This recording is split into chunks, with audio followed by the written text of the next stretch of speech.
Hello everyone, my name is Notepad Anon, and I write games for fun. But what are we doing today? Well, today we're going to be looking over a game. We're going to be looking over a very special game for a variety of very special reasons. And that game is, of course, Goblin Slayer. Yes, the Goblin Slayer RPG finally, officially came out. Obviously, we have a very special friend helping us today. Give me 1 second as I open up the entire Goblin Slayer RPG as it's 700 megabytes. But yes, today we're going to be going over, if I hit this button, there we go. We're going to be going over the Goblin Slayer TRPG. This is relatively recently came out. But before I start going into this 600-page monstrosity, do not worry, it's not actually 600 pages. We need a little bit of context. What is this? Well, if I go back out here, Goblin Slayer, Goblin Slayer. Goblin Slayer originally came out in 2016. It was published as a light novel through Kumo Kagu. Now, and technically illustrated by Noboru Katakusuke. I can't speak fucking Japanese, okay? Now, one of the big things about Goblin Slayer is a multiple variety of things. I like to refer to the series as native isekai, which is to say it has some odd acronyms mixed in there, but it is very solely a fantasy world with all these noted fantasy things. This is perfectly natural. Spell slots exist. Classes technically exist. Everybody is technically referred to by their name, such as Priestess, Goblin Slayer, High Elf Archer, Dwarf Shaman, and Lizardman Priest. I believe that's his name. Is it Lizardman Priest? Just a Lizard Priest. Yep. It's an odd setting, because that's who everybody is actually referred to as. Nobody really has that many names. They have either a title, or they have a description of who they are. Very broad sense. Two interesting things about Goblin Slayer, however. One is actually based off of, I believe, the author Noboru's, actually based off these two guys' Sword World campaign. Goblin Slayer was actually a side character in that particular game. Because if I go here, Goblin Slayer, the hero. This is the hero of Goblin Slayer. This is who she is, actually. This is actually a very important and noted character. Those three were the original party members of the original technical story, you could say, of their campaign. Goblin Slayer was a side character that showed up that they just kind of fell in love with, and they would check on constantly. That's the story of him. These are the actual main characters, you could say, of the story, and they are completely irrelevant to the plot of Goblin Slayer. It's kind of a joke, almost, that these guys are very irrelevant, roughly speaking, in context to the overall, world of Goblin Slayer, simply because they are so important and so far above this shit, they literally do not need to worry about it. Gotta see here. However, what is Goblin Slayer about? Well, Goblin Slayer is about a man named Goblin Slayer who, unsurprisingly, slays goblins. Modern ashram from Lotus. Yeah, pretty much. This is about a man who slays goblins. Hence the name of Goblin Slayer. However, the series evolved from that pretty rapidly. Which leads me to part 2. The other thing you probably know about Goblin Slayer, and that's relatively important, is goblin rape. I'm gonna be blunt right here, right now, and I'm gonna get this out of the way. You've probably heard of Goblin Slayer, even if you don't like manga, even if you don't like anime, even if you don't like any of that shit, you've probably heard of the goblin rape. Because one of the big things that arguably sold, and I'm gonna click here actually to highlight these four, one of the big things that kind of started, I think one of the catalysts to make Goblin Slayer as big as it is now is when the manga first started. The first chapter of the manga and about the first half of the first episode of the 2018 anime is dedicated to these four, who you kind of are led to believe are going to be the initial main characters. However, here's the secret. All but 2 of them are going, two of them are going to die violently. Because these four newbie adventurers take a quest to kill a bunch of goblins. And they go in there, they hunt down one goblin, and then they go into their cave. Unfortunately, warrior boy here brought a long sword to a cave fight, and I do quote this very nicely, gets fucking murked. He dies. However, that leads to Wizard Girl in the back of that round there, getting her shit shanked with a shit knife, literally. She's infected, and she's dying of poison, effectively. She's not going to live. She dies quite painfully. Which does lead to, this scene with the martial artist girl. The martial artist girl attempts to fight, and proceeds to get, well, annihilated. She gets kicked down to the ground, and she gets, affectionately speaking, gobbed. She gets gobbed, because that is actually how goblins repopulate in this world. They have to have a separate host. Otherwise known as, they rape her. This is a goblin rape. Going to be honest with you, I want to get this out of the way right now. Where can I get it? Where can I get PDF? You can look at the thread on TG. There's a few threads on TG about it. Yeah, like I think it's like, yeah, gob.com. I have to explain to everybody this first because this is actually relatively important. However, the first kind of bit ends, and we are actually introduced to the man, the myth, the legend himself, Goblin Slayer, as he leaps in to protect Priestess, who was about to get gobbed, put the wizard out of her misery, and save martial artist girl, who is then carted off after being, violently monster raped. Okay. Since we've got this out of the way, oh Jesus, yep, no, we're gonna click off that real fast. That's probably the two things you know about Goblin Slayer. I'm gonna give you a secret here. In the light novel, the original light novel, that entire section I actually just detailed is about a half a page. It's about a page, roughly, of each of these newbie adventurers getting picked off effectively. It's not very long, it's very quick. They lead up a little bit by explaining each of their very detailed, very heroic backstories and how they die. Or in terms of the other girl, something terrible happens. That's not really ever really described in detail. That's one of the big ideas. And Goblin Slayer comes in and the story proceeds as normal. Because at the end of the day, Goblin Slayer is effectively a harem anime.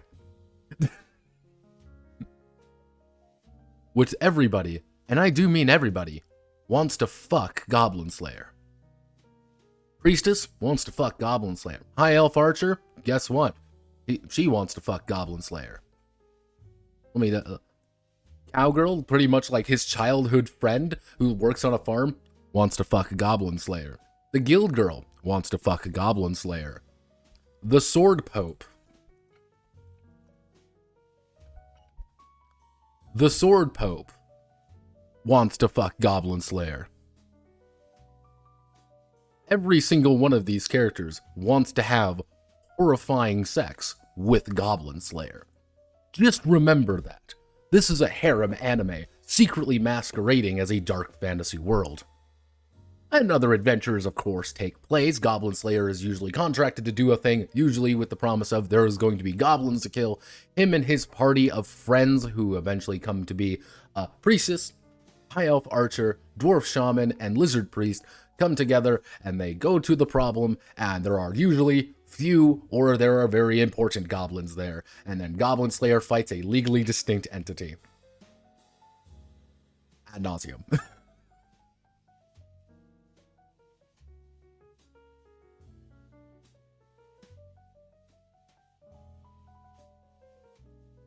So, I needed to understand, I needed you all to understand what Goblin Slayer is. But the main takeaway you should know is that this was originally a TTRPG. Because one of the big ideas of the world is technically the gods are always present and they are rolling the dice. Random chance is actually just them taking a 2d6 and saying, ooga booga booga, I rolled a 6. That's actually how they justify it. That is fate, and that's what prayer is. Prayer is simply a NPC asking God to say, please don't cuck me.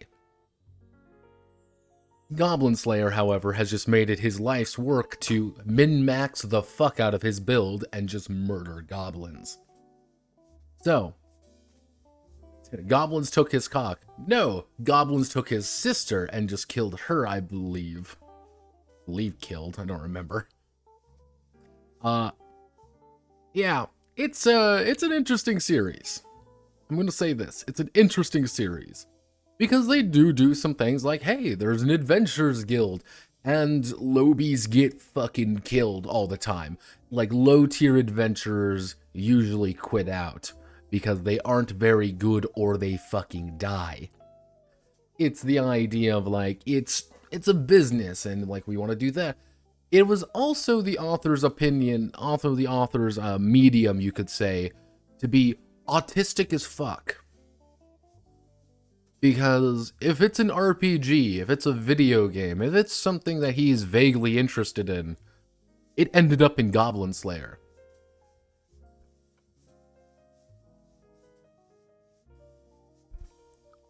There is an entire section dedicated to, I think his name is literally like Wizard Boy on year 1. Or Wizard Girl or whatever. One of the ideas is that they say research is steadily acclamation of knowledge, the Draconomicon, the Demonomicon, the guide to Skaven, if you're nasty. Because anything that he had any remote interest in made its way in there. There's an entire Thieves Guild section almost entirely dedicated to making one big fucking Shadowrun reference. Yes, Shadowrun is in this game, technically. And probably one of the more amusing things is, like, if we go to Goblin Slayer sheet. I wonder if it would be adventure sheet. I believe that's what it is. They don't show it very often. Right here. As you can kind of tell, they effectively use a 5th edition character sheet as their adventure sheet. It's very unsubtle about what he's influenced by. And I respect it. I respect it. I respect the hustle. I enjoy the fact that it's effectively sword Catholicism. Technically, it's like the Church of Valkyrie, I believe. But Goblin Slayer has its own jank, let's just say. Goblin Slayer's an autist, let's just say that. However, 2019 rolls around and Goblin Slayer's anime has actually ran its season. As you can see here, the anime has just ended in technically it's saying it just got announced its new episode, but it ended in 2018. Wow. Yeah, December 2018. My goodness. 2019 rolls around. Goblin Slayer is getting a new RPG. That's when I actually first heard about this game. I heard about this game about a year and a half ago, roughly. With a very special line of, very simply, don't just kill goblins, save the world. And I was immediately fascinated. No one really knew that much about it. All we knew that it was going to be a game. However, Goblin Slayer here is actually using a very special system, and everyone could tell because of this. This is using Sword World. Yeah, Sword World. I have a strange feeling, Draco. It's kind of an interesting thing you mentioned that. I have a strange feeling if you actually look at the manga. There might have been, I believe he did it. It might have just been easier to reference because we're going to look at the character sheet for for Goblin Slayer RPG and realize it's fucking terrible. I hate the character sheet, but generally speaking, it is actually using Sword World. Now, Sword World is an interesting game, which by itself I could probably do an entire little story about. However,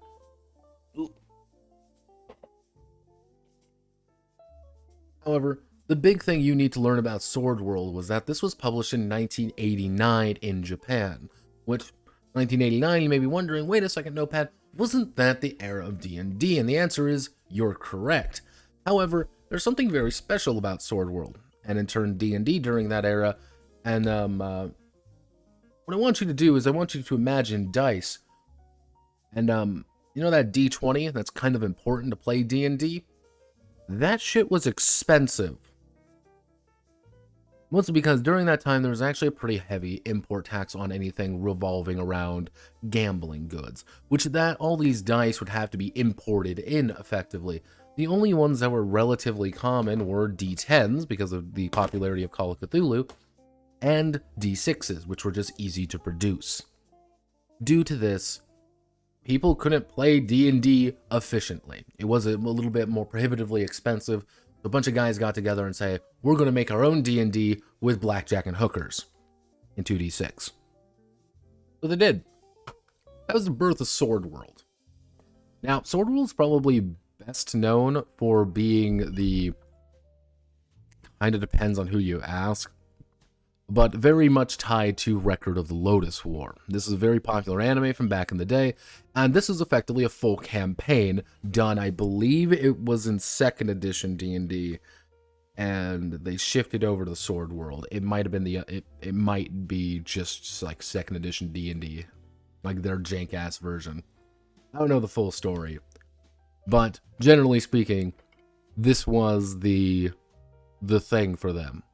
So, Record of the Lotus War, and in turn everything after that, directly led to the popularization of Sword World.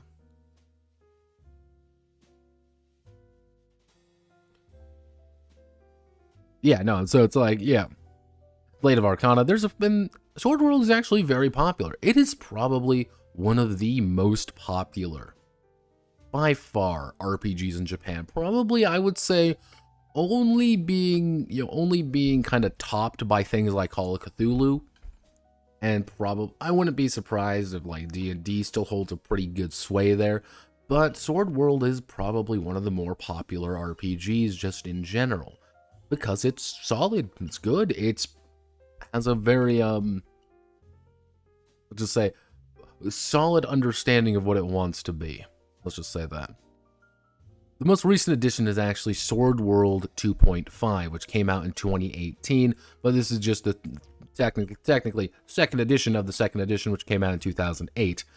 Now, there were complete edition, in the 1st edition, which probably most people ended up playing, actually kind of got its complete edition in 96. So this being like, why did it come out in like 2008? Isn't that pretty young? There was a little bit of time there. But the current edition is July 2018, 2.5 edition, which, interestingly enough, coincides just a little bit with Goblin Slayer's release. Because if we go here, we kind of scroll down here, this is what I mean by the character sheet looks terrible, and I do not like the character sheet. Right here, original Japanese edition published in 2019 by the SB Creative Corps. Now,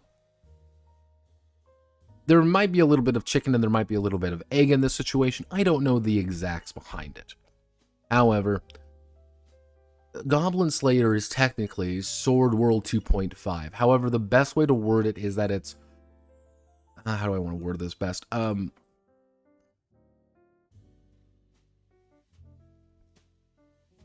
There we go. Sword World 2.5 Lite. It's something that is a little bit easier to pick up than just the full amount of rules from Sword World 2.0 onward, which has its ups and downs. But this game is still a 600-page rulebook. Yes, this is 600 pages. This isn't a simple, like, 30-page, 60-page book. No. There's actually some meat to this thing. However, before you immediately are like, oh my god, that's a lot of pages, don't worry. I would say about half of them aren't actually related to the game. I would say, of those remaining 300 pages, roughly, probably you only need to read about 100 of them, and that's if you really want to get all the details. So, who's the company that actually did this? This is Group SNE. Group SNE is actually, we've talked about Group SNE before. Not much, however, because unfortunately for everybody involved, Group SNE doesn't really publish that much. We've never really seen any of their games, in all honesty, come out here west side. As you kind of see here, here's all the Sword World 2.5 stuff. Sword World by itself is a very anime game in more than a few ways. There's card games, there's board games, there's supplement books, there's double supplement books. There's a lot of stuff you can do with this particular game. Now, you may be wondering, why don't we have Sword World here? That's kind of weird. And the answer is because we just don't. This is the closest thing to Sword World we've had for a very long time, which is the Sword World 2.0 translation, which only relatively recently finished. This is a very this is relatively recent that this finished. And this is just 2.0, not 2.5. This is an older version. This was done by only a handful of people, as you can kind of see by the names being translated here. So it's like, the fact that Goblin Slayer exists is an interesting...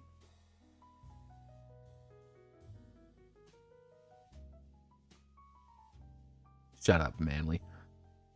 Shut up. Shut up. This is Sword World. Generally speaking, we don't really have much. I want to just emphasize this right now. We do not actually have anything Sword World related here until now. As you can see, Group SNE has quite a few different games. Sword World, they do have a record of Lotus War, like specifically RPG. They've got whatever the fuck this is. We've actually gone over Ghost Hunter before. Interestingly enough, yes, we have gone over Ghost Hunter, but not in the way you think. Let's rely on translating to English. Division of the Third Group Call Proposal Game Contest. Fabricated Mystery. Ghost Hunter is interesting because we've actually gone over the first edition of Ghost Hunter, which was a RPG version of a SNES adventure game. Yep. You want to play Ghost Hunter 3, you can play it. It's right here. I believe this is like a I believe this is a Call of Cthulhu game. Yeah, Forbidden Book Sealed Blind Mythos. High School of the this is Dice of the Dead. If you make a wild guess what the fuck Dice of the Dead is about. But yeah, one of the big things about Group SNE, what they actually do is they translate a lot of games into Japanese. As you can kind of see here, they have things like that. However, as you can see right here, Goblin Slayer is right here for all of us. Killing Goblins, RPG to save the world. Now, interestingly enough, there is actually this entire section here, which we don't have yet, which we may not get. This is one thing you got to remember. We may not get any of these. Which is, if I zoom in a little bit, the limited edition version, which comes with a special figurine. The City of Death and Traps. We're probably not going to get this. The full supplement, this just recently came out last year, roughly, which was a bunch of supplements and the limited edition supplement book. This thing is also 600 pages. This is, let's see, to buy this game officially. It's gonna set you back about 100. It's gonna cost you about $10 to buy the 600-page fucking book. Land Spare City. There's actually been quite a bit here, and it's like, wow, that's a lot of value for this book, in which I'm gonna go over.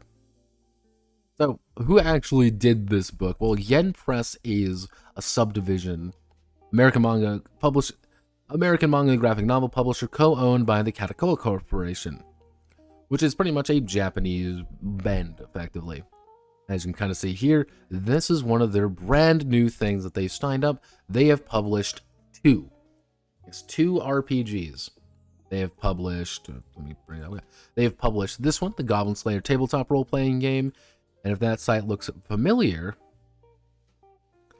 it's because, you guessed it, they also did the Konosuba game.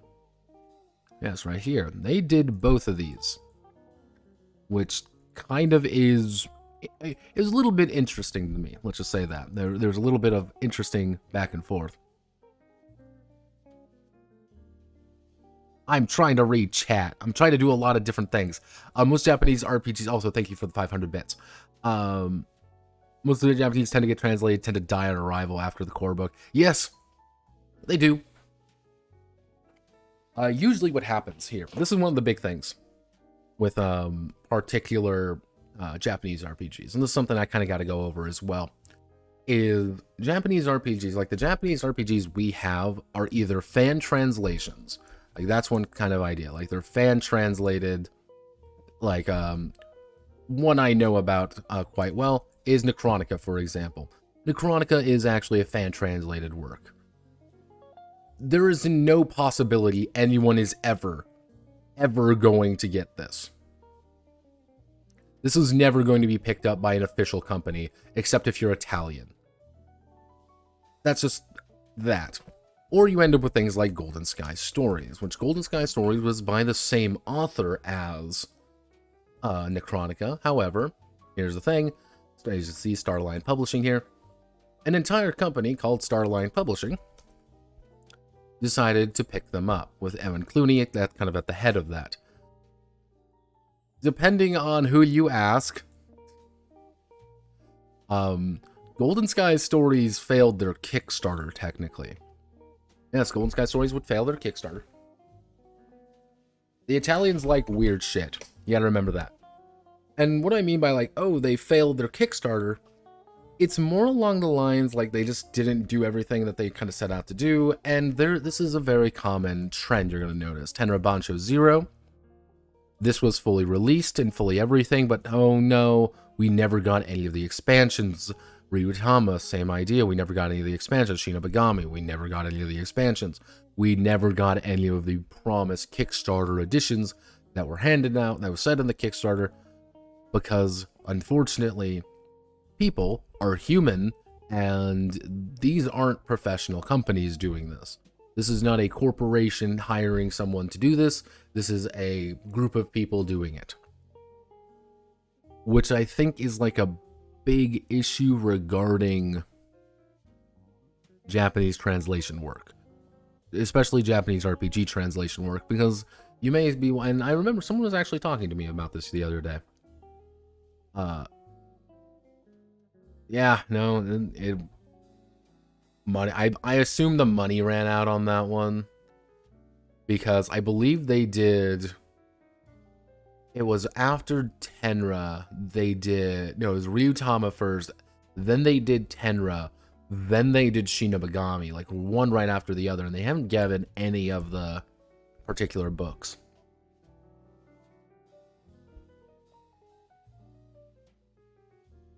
And that's kind of the unfortunate part. That's a very unfortunate part of the game, you could say. Like it's a like oh no.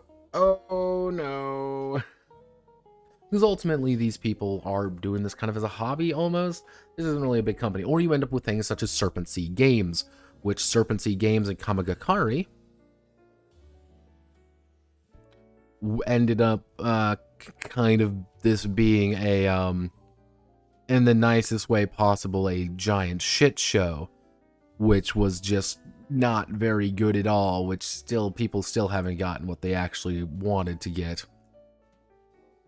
But the fact that both of these were translated officially through Yen Press did give people a little bit of hope that maybe in the future we'll get more RPGs through Yen Press in particular. But I could go deeper and deeper into this, however.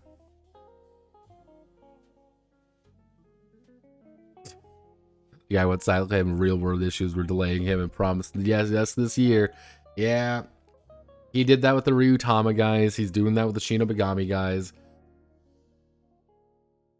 The problem was, I think the money ran out with a lot of those Kickstarters. The money ran out. The money dries up.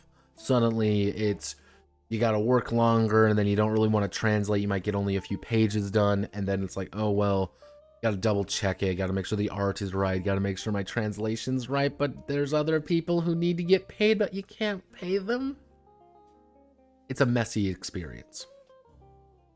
And as I was talking about the other guy, Sword World, by all accounts, should do relatively well. It's actually a very good game, what we're going to go over today, and I needed to actually kind of preface a lot of this as we go over this, which leads to Sword World will never be, I don't think Sword World itself will ever be officially translated over here unless this does really well, simply because Sword World is kind of would die on arrival.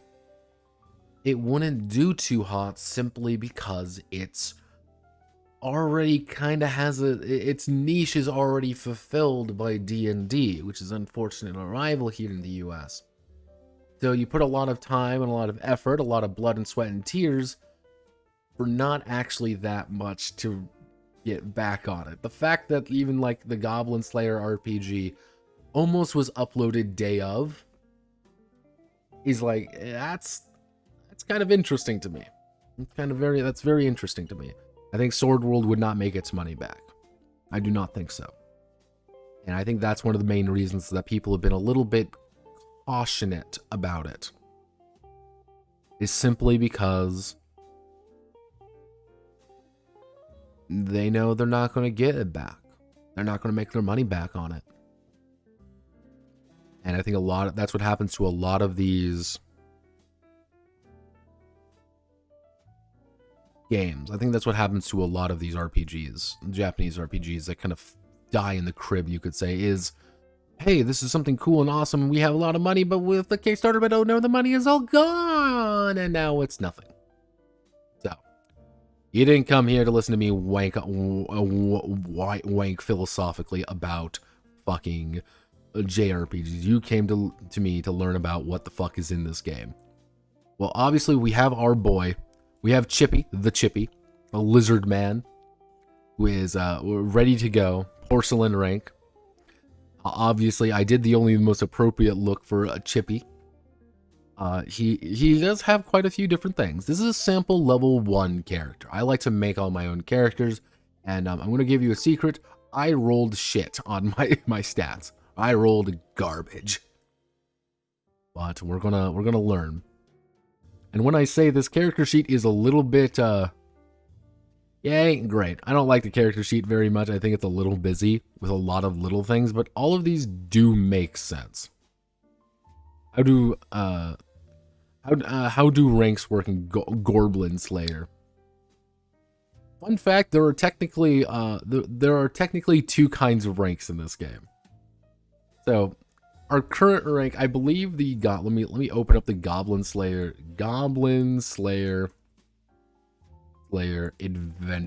adventure ranks.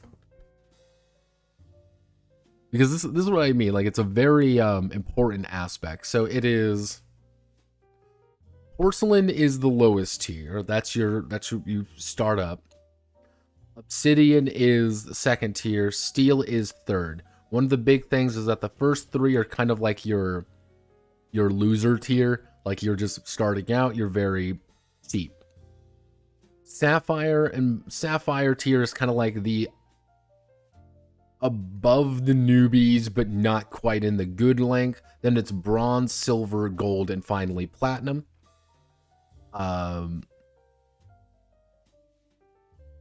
Those are kind of like the metal tiers, which are the good ones. Most of the characters we actually encounter in this story are a silver tier.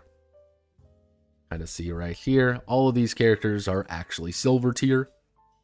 Gold tier are you have the 2 of the hero party, and finally platinum rank, which is technically the event, which is the hero. You see all the various other characters, and we see Sword Maiden there. Yes, the Sword Pope is there. Captain.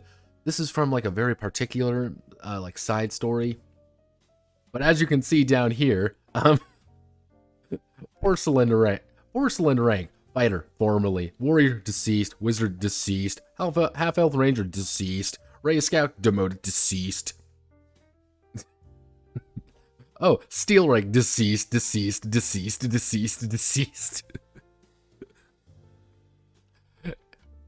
Being an adventurer sucks in Goblin Slayer land. There's nothing advent.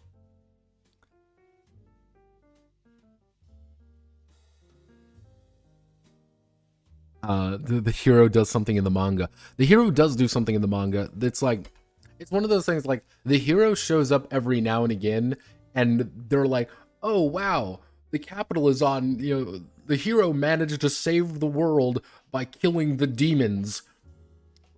Cool. And then they like, it's like, wow, that's really interesting. As they like turn immediately to, so Goblin Slayer, about killing those goblins. That's the like perpetual joke about Goblin Slayer, is that the hero is such an irrelevant character. I was setting about an average OSR campaign. See, that's the weird thing with this game. This is going to be a weird thing that I'm going to go over later on a little bit. I don't know the tone of this game. Because Sword World itself has a very, I would say, anime fantasy to it. It's not quite like it's time for adventure. Haha. It's not like full on fucking Exalted, nor is it like OSR Mud and Blood. It's kind of like above what we would call 5e, that kind of scale things.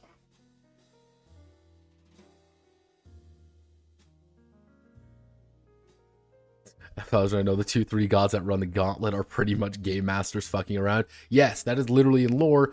Also, don't forget everyone, praise Gygax.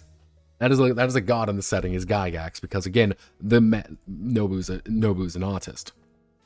But yeah, we start off here, goes into all the details. Now, this was one little interesting note that I thought was interesting.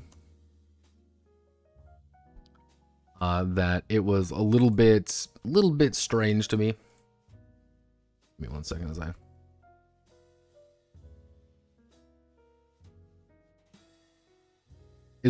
this was actually published by SB Creative, as you can kind of see right here. They do quite a few different SB Creative. This is a publishing company that they just do. This is just their publishing company with like light novels and licensing foreign rights. It's a little bit like, that's kind of interesting. Like the Math Girls series, Japanese publishing company and SoftBank and subsidiary of SoftBank Telecommunication Company. Technically, Goblin Slayer is being published by a telecommunication company. Because in Japan, everybody owns each other. It's a little bit weird. I'm not going to lie. It's a little strange. One of the other things that I thought was very fascinating. So where was it? Because this came out in 2019. So it's actually like, let's do a little bit. Goblin Slayer TTRPG release.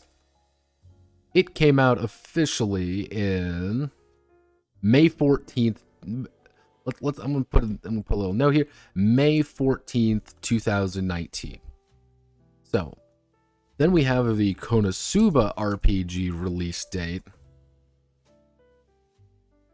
And then it would be I always have to preface this by the Japanese release date. That would be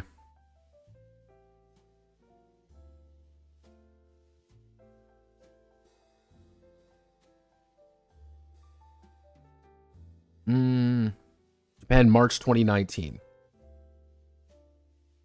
March 2019. Now, interestingly enough, with the Konosuba RPG, we did find out that if you do the Legend of Crimson, it's like, okay, when was the initial release? August 30th, 2019. There was a little bit of, how do I want to word this? There was a little bit of obvious promotion here. Hey, this big movie is coming out in August, and we want to put out the TRPG a few months earlier than that. And there's literally an ad in the Konosuba RPG promoting Legend of Crimson, which I got a little bit suspicious, because these came out like so close to one another. And I was like, that's a little bit strange, because May 14th, 2019, I have a strange feeling. This is my thinking. I have a strange feeling that somebody passed around, hey, we are getting an RPG. We're getting an RPG. And somebody else told somebody else, and like, shit, we need to get one too. Because Konosuba went through Far East Entertainment Research, while Goblin Slayer went through Group SNE. Arguably, those are the two biggest companies. And you have these two very different franchises, but still franchises come out roughly at the same time, roughly during the same period, with all this different thing. Am I saying that there's a little bit of A's and B's with this game? I think so. I think there might have been like somebody was talking to other people, and then somebody was like, oh, well, I want to do this, but maybe we should do this faster. Maybe we should talk to this person quicker. And it was like women priests. Yeah, so I think there was I think there was a little bit of that. What came first, chicken or egg? I do not know. I do not know which came first. I think there was a little bit of like, we need to get our own out. So here's the big thing. Let's do almost all of like the little like, there's these little interlude sections. This is very common in Japanese RPGs where they tell you a little bit about the game. They kind of open up a little bit of fiction. All of these are actually written by the main guy of Goblin Slayer, Kumakagu. And as you kind of see here, all the artwork is also done by some of the classic Goblin Slayer guys. And you kind of see here Kamino Nika, who do all of this. The guys who actually worked on this put effort into it. This isn't a half-baked thing for them anyway. And if my theory holds true, pretty much picture being told you've built your entire, like, you build a fucking super franchise effectively off of being your love of tabletop games, and then your agent approaches you being like, hey, these guys want to make an RPG about Goblin Slayer. Do you want to help them out? Just sign here. They're like, no, I'm doing all the fiction. I'm going to do all the writing. I'm going to do all the artwork. I'm going to do everything because I fucking love it. I think the guy who wrote this initially probably lost his shit when he figured out that he was going to get effectively his own Sword World book. And you kind of see here, very pretty. I believe that is human fighter, elf priestess, wearing literally no clothes, and like human rogue, I believe, or human scout, because they don't call it rogue in this game for some reason. Yes. The setting is literally called the Four Cornered World because, again, we live in a meme town. Now, I'm going to skip past all of this shit because this is like, do you know what RPGs are? Do you know what a session is? Do you know what role-playing is? Do you know how to be a GM? Do you know how to roll dice? Do you know what dice are? Do you know what damage is? This is literally what this is. Like, so when I say like, oh man, like this game is pretty thick, we're on page 38 before we're going to make a character.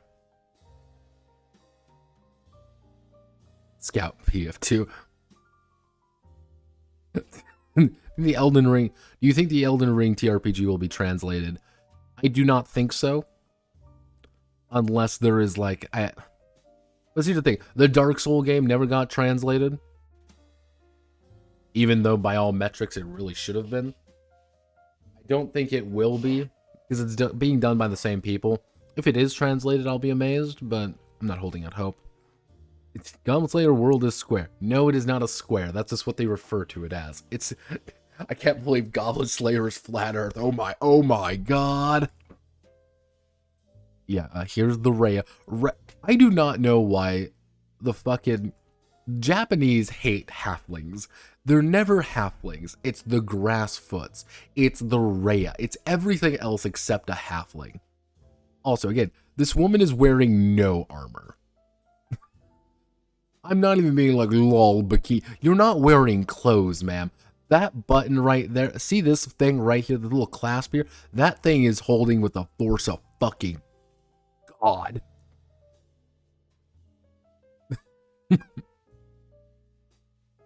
And yep, it's like, let's talk about all of this. And then we go over all the basic character sheet. I'm going to go over the basic character sheet right now because this is literally what this entire section is about.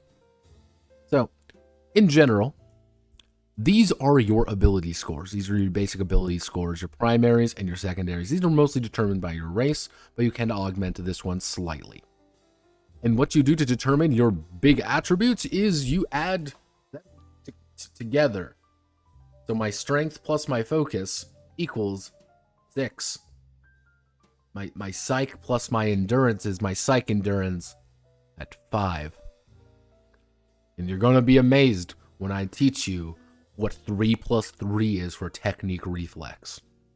Because at the end of the day, what this means is this is you focusing on something very, very precisely. This is you kind of in doing something for a long time.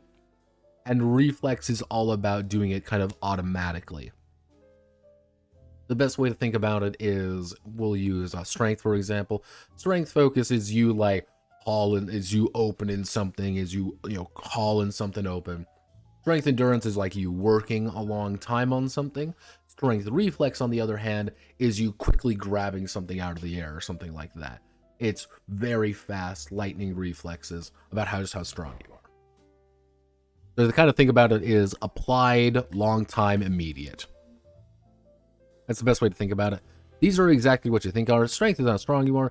Psych is kind of like a combination of what we would associate like willpower and charisma together. They kind of do both. Technique is effectively your dexterity. But technique, like in most Japanese RPGs or like something similar, are the best fucking attribute you can invest in. So always go for it.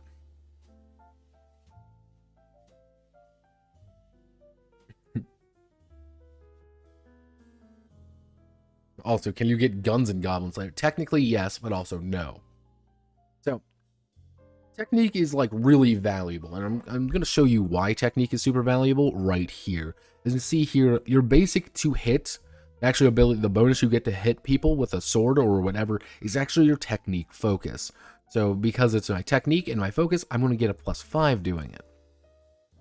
And that applies to a lot of different things. If you're a fighter, like technique reflex is technically your ability to dodge, which is very, very, very important.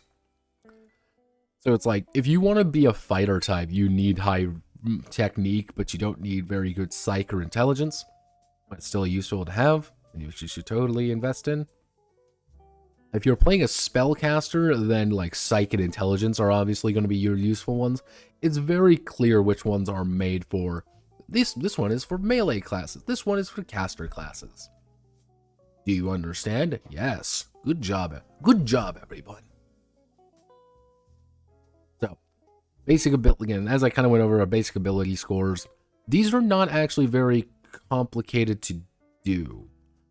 These are very simple to understand, but this is the big thing, and this is going to be a very common note about this game. What you can kind of understand in one page, it's going to explain it to you in 3. When this game is 3 pages, when this game is 600 pages long, this game is 600 pages long because it wants to explain every single possible thing it can to you. And it'll re-explain it. It'll double explain it. It'll triple explain it. Because it wants to make sure you know exactly what you're doing. Now this is the statuses. The statuses are right here. These kind of determine how you are actually going to be doing things. For example, your life force is your health. But health works very interestingly in Goblin Slayer. Because health is tied to this system, this fatigue, attrition, and wound system. All of these work together. So, for example, every round, what I have to do, at the end of every round of combat, I mark a bit of attrition. at the first 5 attrition, you kind of see down here the little spiky box, I have to mark a box of fatigue. I'm getting tired. I am, it's the wear and tear is finally kind of catching up with me.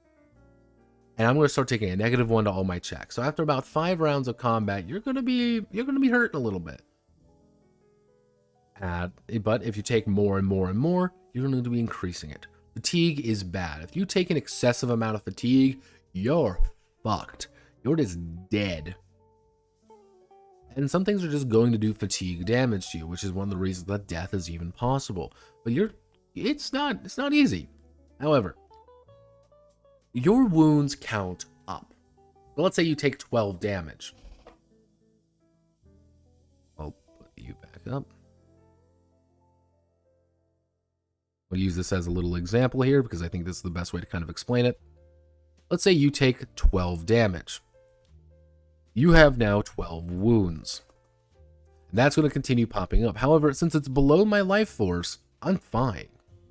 I'm operating at peak efficiency. However, with Chippy here, for example, let's say he takes 24 wounds. I am above my life force of 23. Every time I mark a box now, I'm going to take 1 additional fatigue. That's bad. It's real bad. I'm going to take an additional point of fatigue. If I take a box that's spiky box, I'm going to take 2 points of fatigue. This is actually how they do the death spiral, where at a certain point, you hit the death spiral, and it's not that you're going to be doing less damage, not like anything like that. You're simply going to be hitting less, you're going to be dodging less, you're going to get more fucked up. Much quicker, much faster, and at a certain point, there's going to be you're going to fail at a certain point. You're just fucked. However, the only way to really die is that if you go over double your life force. So let's say I take 46. Let's say I take 48 wounds. Chippy's dead. And that's kind of how health works. It's a little bit weird. A little bit funky, the way it handles itself. However, it does make sense once it gets going. Because, again, this is the weird thing. Here's 1,000 pieces of information for you to keep track of. However, it's not there to be complicated. It's there because they do not trust you enough to just memorize it. Like, we want to have an attrition track that you're going to mark down every time. We're going to have a little thing here and I mark down.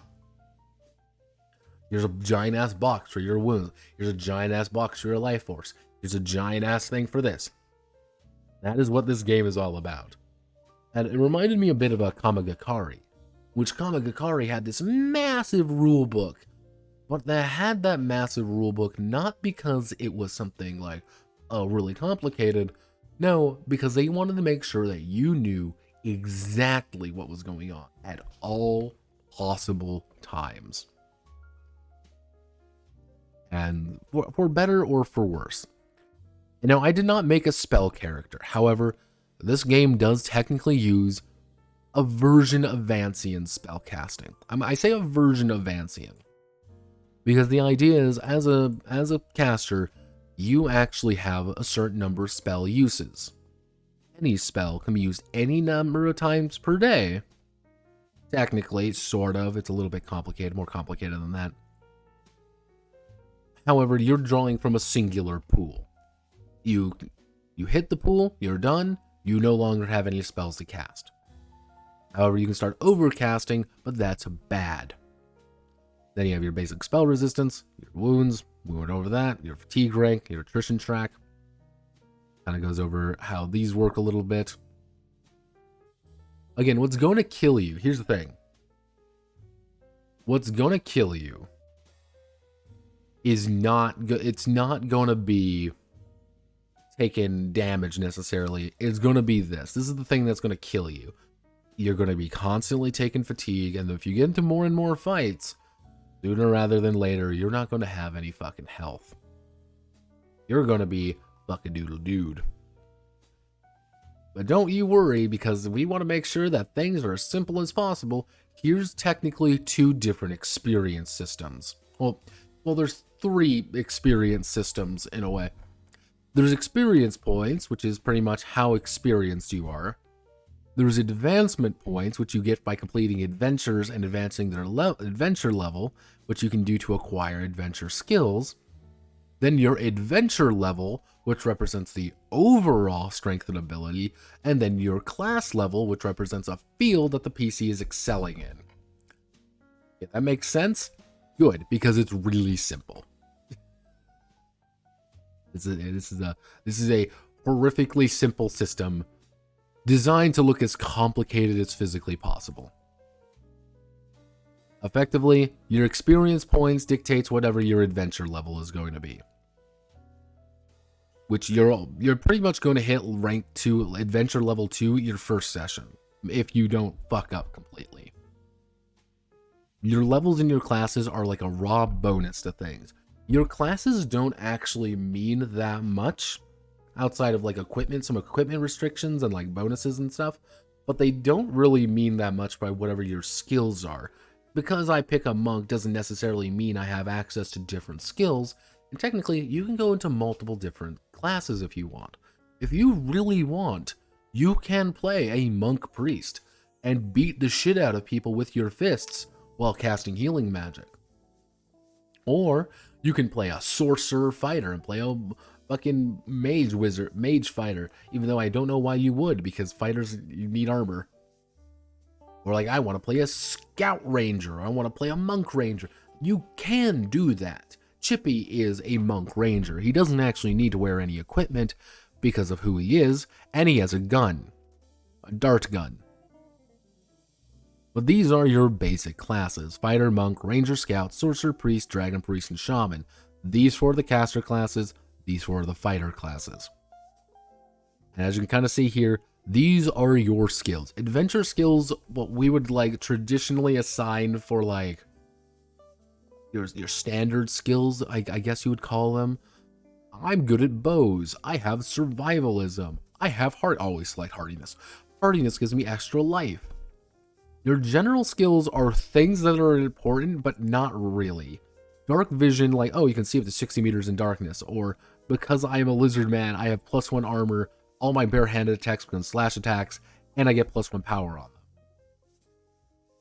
However, here's the big thing. Here's the big thing. Adventure skills cost 5 advancement points. General skills cost 1. They're actually very easy to level up, these general skills. However, you're not really going to get any, and they're not as nearly as valuable as adventure skills.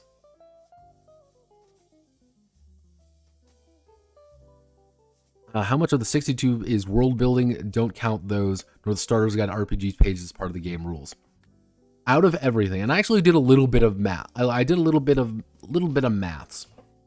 If you were to cut down this entire book to raw things needed to play the game, I would say there's about maybe 75 pages, 75 to 100 pages. And I would say most of those pages are going to be examples, like how things work. This is 621 pages of stuff, of options, of ideas. And I would say a lot of the game actually kind of starts boiling down when it comes to things like spells. This is the spell section. Like, how do we go over spells? How do we do character growth? Everything that can be explained in about a page is they explain in 5 pages because they want you to explain it in detail. Even down here, like, this is like all the skills, and then they go list all the skills, and then they go over every skill. They go over all the examples of the skills. They go over how every skill actually works for those individual skills. Every detail in addition to those skills. This isn't even dealing with magic. The entire back half of the book is pretty much just lore, though. It's lore and GM stuff. So, like, this game wants to give you every single piece of information physically possible. Because there's a debate whether or not it thinks you're stupid, or it just does not understand that this might be your first game. Because honestly speaking, this might be your very first RPG. Which wouldn't be issue, really. Because here's the thing. The version I saw is not a PDF. Yes, there is technically right now 3 versions floating around. There's the CBZ version, there's the there's the OCR PDF, and then there's this PDF. It's sold as an ebook, yes. Well, here's the thing. This is the... I'm going to reveal my secret. I'm going to reveal the secrets. Technically, what Yempress does is when they release an ebook as something like this, they released it as a CBR. That's a comic book format. What they do is for like manga and stuff, they put it in a certain thing. You have to use a certain reader to actually read it. However, here's a secret. Something I did not even know. CBRs are literally just PNG files. So what someone did was put it in there, extracted all the images, extracted all the page, and recompiled them all into a PDF. This is technically the ebook version made better. Unlike the issue with the... Unlike the major issue with the Konosuba game, that was a Kindle game. Someone made a PDF. Someone took the Kindle version and PDF'd it. That's why the Konosuba game is scuffed the fuck up. This one is very good. This game is also 654 megabytes. Yeah, change CBR to zip and unzip it. Yep, that's all someone did. I did not know that. I did not know you could do that. I got told on Ko, you gotta wait on it. That's what I was told on Ko years ago. That's what I always believed. But yeah, spell section, here's how to acquire your spells. The attack section, the armor section. Mind you, this isn't actually going over any of the rules, mind you. All of this is not going over the rules. So starting from roughly like here to here. Yeah. For about, let's just say, I'd say about 10, 15, about 10, 15 pages. That was an actual game. That was entirely going over what's on the character sheet. 15 pages of telling you what's on the character sheet. So this is what they want you to do. This is a very traditional thing in Japanese RPGs, which is simple sample creation. They want you to make a sample. They want you to take a character, write in all the details, and be done with it. Sample number, race, role, a few descriptions. Easy characters to play. Excellent means they're easy to play even with fewer players. Possible character meant for more people and recommend for groups of 5 or larger. Basic profile, any ability scores, every single thing that they have. For example, a character designed to excel in combat, they stand on the front line with both the shield and the spear point. One-handed sword and draw enemies with provoke. This is what they are.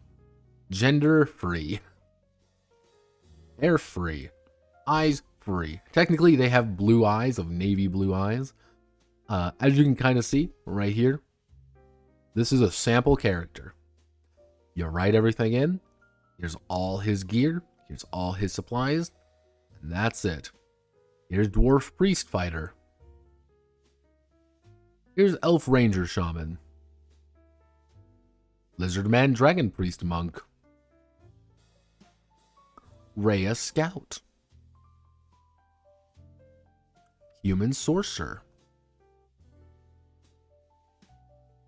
Human Priest. Dwarf Shield Fighter, which we will quickly learn it's not Dwarf Shield Fighter, it's Dwarf Shield Fighter, henceforth known as Shield Fighter. Z shows up later, actually. Yes, so yeah, we have to determine our profile, and that's like, we gotta roll on the tables. But yes, we are on page 77, and we are now going to learn.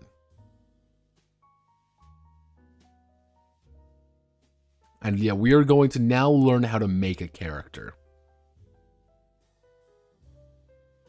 So what you're saying is that they've left no room for rule debate. There's a little bit of room for rules debate. But the thing is, they explicitly tell you when there is. Like, hey, you don't know what to roll here? The GM's going to probably decide what you're going to end up rolling. However, here are a bunch of examples. Here are a bunch of situations for this to apply in this various situations. Here's some basic examples. Like here's this. Here's this.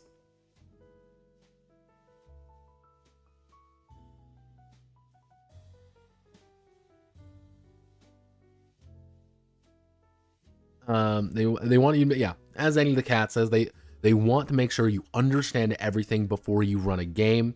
That is the way of Japan. That is actually a very, very important part of Japan, of Japanese game design, is that they like to hold your hand.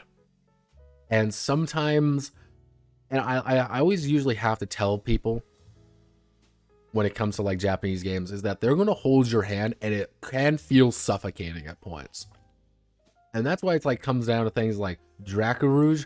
Some people like, I like Draco Rouge because I like the idea, I like the pitch, I like everything about it. But some people are going to be immediately turned off that they don't have a lot of freedom to do something. Because that game holds your hand and you're going to move you through. This is actually a very interesting game, is that they don't actually have phases. There's no, I would say, very traditional Japanese things we've gone over a lot before. It's very much a, here's an adventure, do the adventure, leave. In theory, you could probably run pretty much any module you want into this particular game. You'd have to do a lot of, finagling, mind you, a lot of finagling, but the idea is there. It's like, yeah, it's the same way with Kamigakari, where they give you a shit ton of information simply because they want to make sure you know exactly what you're doing at all times.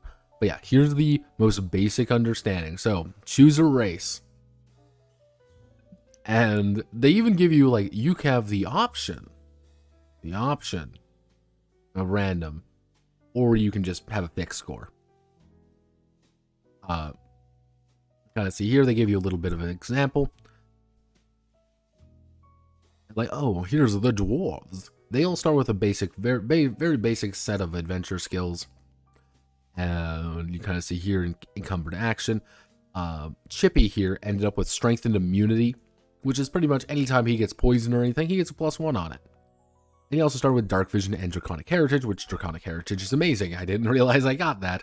Hence why Chippy went from Fighter Ranger to Monk Ranger, because he's got claws. But yeah, this is not a complicated game. And you have Elf. Oh, hello phone. We have Elf. We have our very basic stat. Technically, you can start with a 1. Yeah, if you go by what the game wants you to do, you're going to end up with a 1 in strength and a 1 you're going to have a 2 in strength endurance. You literally cannot endure anything. However, you have very good stats across the board.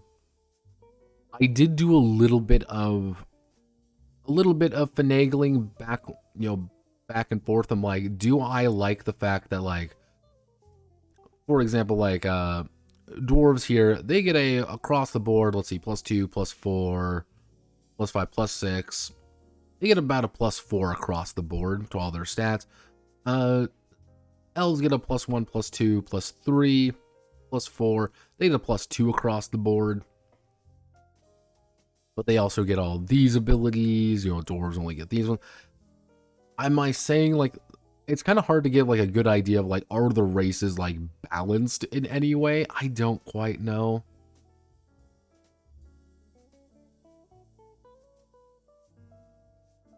I've seen this a lot. I've seen the Japanese Half-Life 2 arcade game, and, like, game tutorials could actually get a non-gamer to playing a first-person shooter.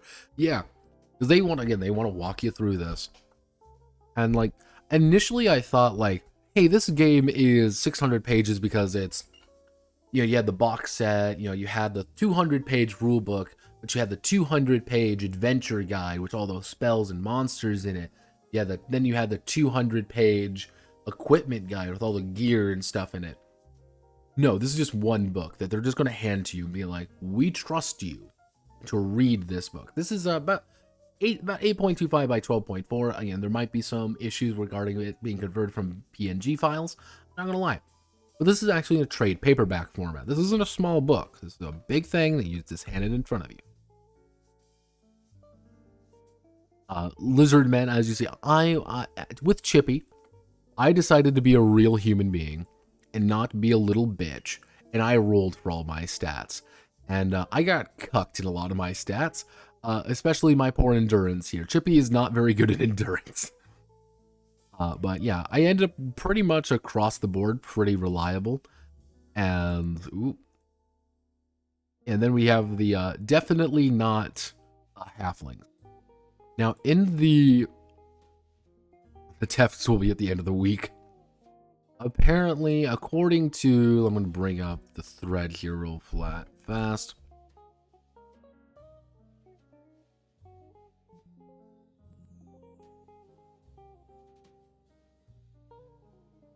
Let's see.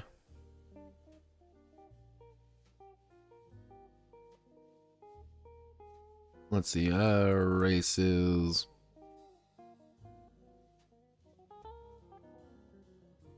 Apparently the supplement, okay, actually,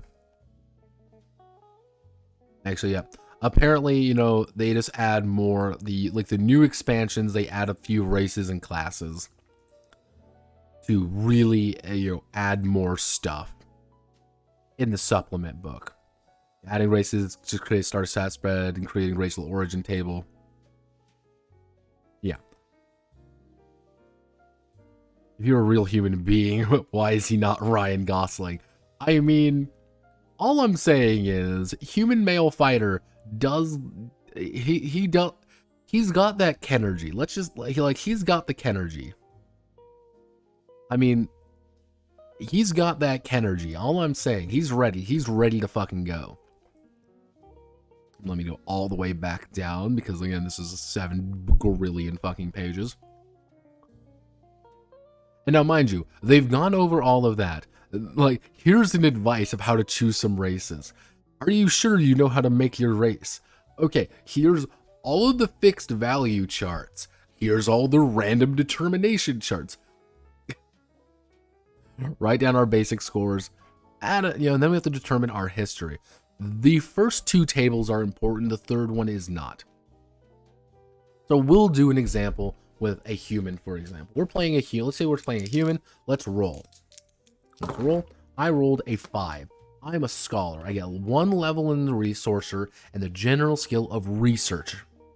Cool, awesome. That's really neat. I get a free skill and I get 1 level in my class. Because how this works, I'm going to explain a little bit later, but I can give you all a little bit. Your class determines not much in the way of like, oh, I'm a level 2 monk, so I get level 2 monk abilities. They're like a raw bonus to certain skills even. So if I have the scout class, so for example, level 2, someone might say, GM might say, hey, I need you to, you're looking for tracks. I need you to make me a intelligence focused check. Let's say an intelligence focused check. I need you to make me that. You're like, okay, you're gonna take 2d6 and you're gonna add 5 to it. Ah, man, I rolled a 6 plus 5. I rolled an 11. You need a 13 to succeed. Hey, I've got scout at level 2 though. You succeeded because you get to add your scout to that. If you're a sorcerer, for example, you may be able to add like your class level to say, hey, I'm doing research on magic, like identifying magic. Cool, you can do that. You're a priest at level 2. You can add 2 to a check trying to figure out theology stuff. It's this class, you can usually only add 1 class per check. However, it's actually, I like this system. I actually like this system quite a bit. I think it's very intuitive. Because it's not really restricting you to like 1 class to be like, this is who you are and this is the only thing you'll ever be. You can technically, if you really want to, become a priest, and you're playing a priest and you got something. But if you want to go into fighter a little bit and pick up a big fuck off weapon, you totally can. And it's encouraged even. Or like, hey, you want to be a priest monk? You want to become the fist priest and deliver the wrath of Gygax using using a fucking haymaker? You can. That's entirely your prerogative. And I like that because, but yeah, let's say we've rolled our human origin. We are a scholar. Cool. And every single race has a different origin table. Most of the time, what these are going to be at the end of the day, 1 level in any class and a skill. That's going to be kind of the basic idea. Some of them can be a little bit different. So if you want to homebrew something, and let's say, hey, I want to add the Bugmen. I want to play a Thri-Kreen in this game. And your GM's like, cool. The GM is going to have to make a set of attributes, which isn't too difficult, but this is going to be the hard part right here, is adding in all of the, like, okay, what are your origin tables?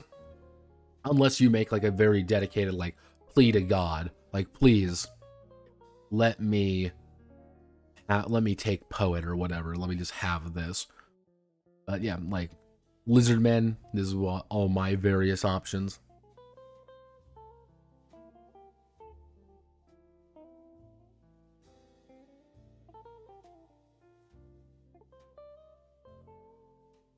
Most of them end up relatively similar.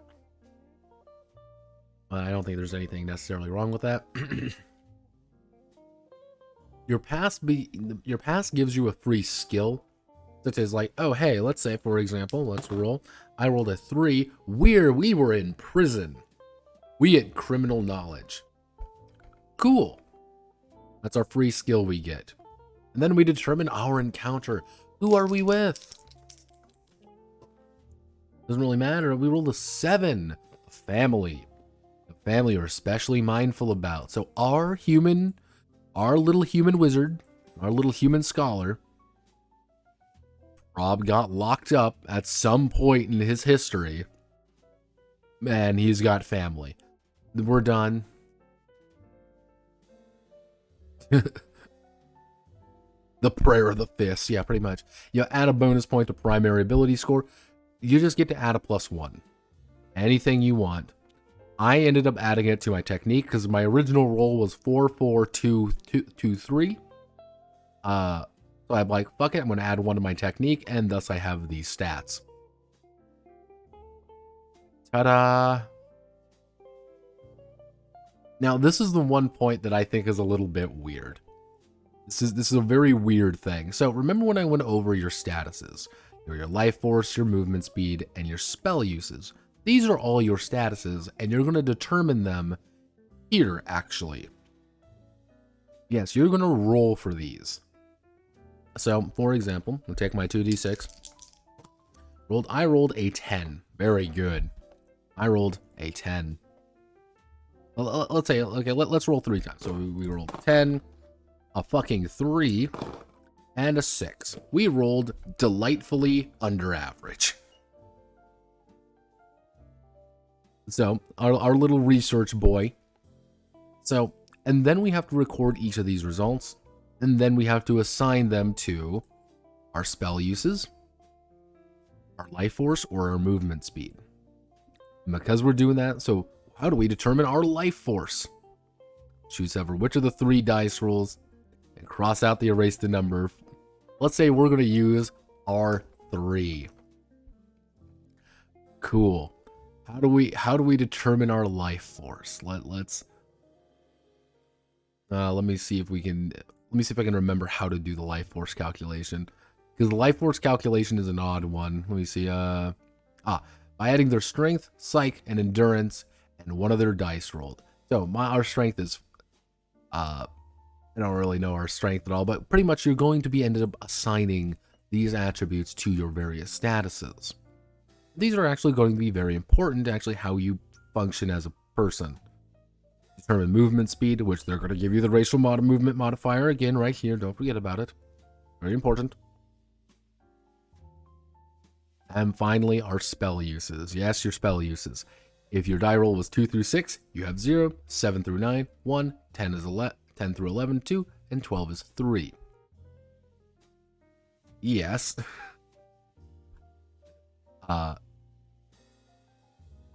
Pretty much. These are, you could kind of argue that these are like your bonus spells per day. You're going to need this, and if you're playing a caster, you need to have a high amount of this, so you just get more spells to cast to do your fucking job. You know, the number of times a spell can cast a spell in one day determine how often they can put their best qualities to use. The more a character has, the more frequently they'll be able to help. Yeah, spells are mud and blood in this game. Like, it's like you know. which I think that's a little odd, and I think people are either going to really like that or really hate that. Start with 3,000 experience points, and then you have to assign your adventure levels. And you get 10 adventure points. Cool. Let's assign our classes. Cool. Let's go over every single detail about every single one. Now, the big thing is that each of these acquiring classes are based off of this chart. So to go from level 1, you get level 1 in any class, you're going to need to spend 1,000 XP.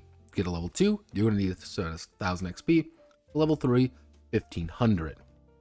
So, for example, if you want to get up to full level 3 in a class, you need to spend about 3,500 from purchase. But if you already have one, you only need to spend 2,500, which you can do. You can technically get a class up to level 3. That's going to be kind of your only class. Or you can get about 2 up to level 2. Hence with Chippy here. That's what I ended up doing with him. Now, when you like Scholar's Origin, you only have quite one level of Sorcerer. Cool.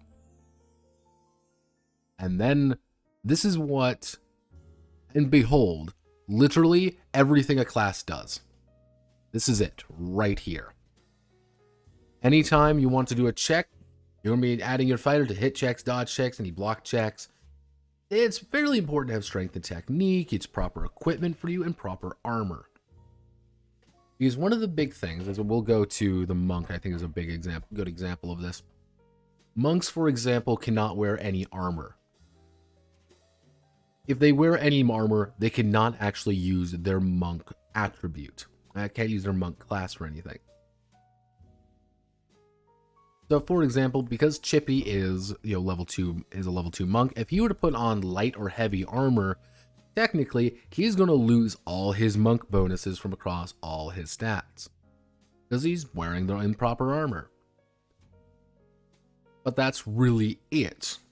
And you kind of even see here for ranger skills, hit checks, first aid checks, stealth checks, acrobatics checks, observation, sixth sense, jump checks. How the scout works. All of the various things for scout. One of the other odd bits, this is an odd bit, is that technically every single one of the casters are technically operate off a slightly different way of using spells. Sorcerers use words of true power, priests use miracles, dragon priests use ancestral dragon arts, and shamans use spirit arts. What this actually kind of means is that you can cast a lot of different kinds of spells, but the giant massive spell list isn't actually that massive because these are split between 4 different kinds of spells. So, for example, here's what you can do here. Very simple. Technically, sorcerers can wear actual armor.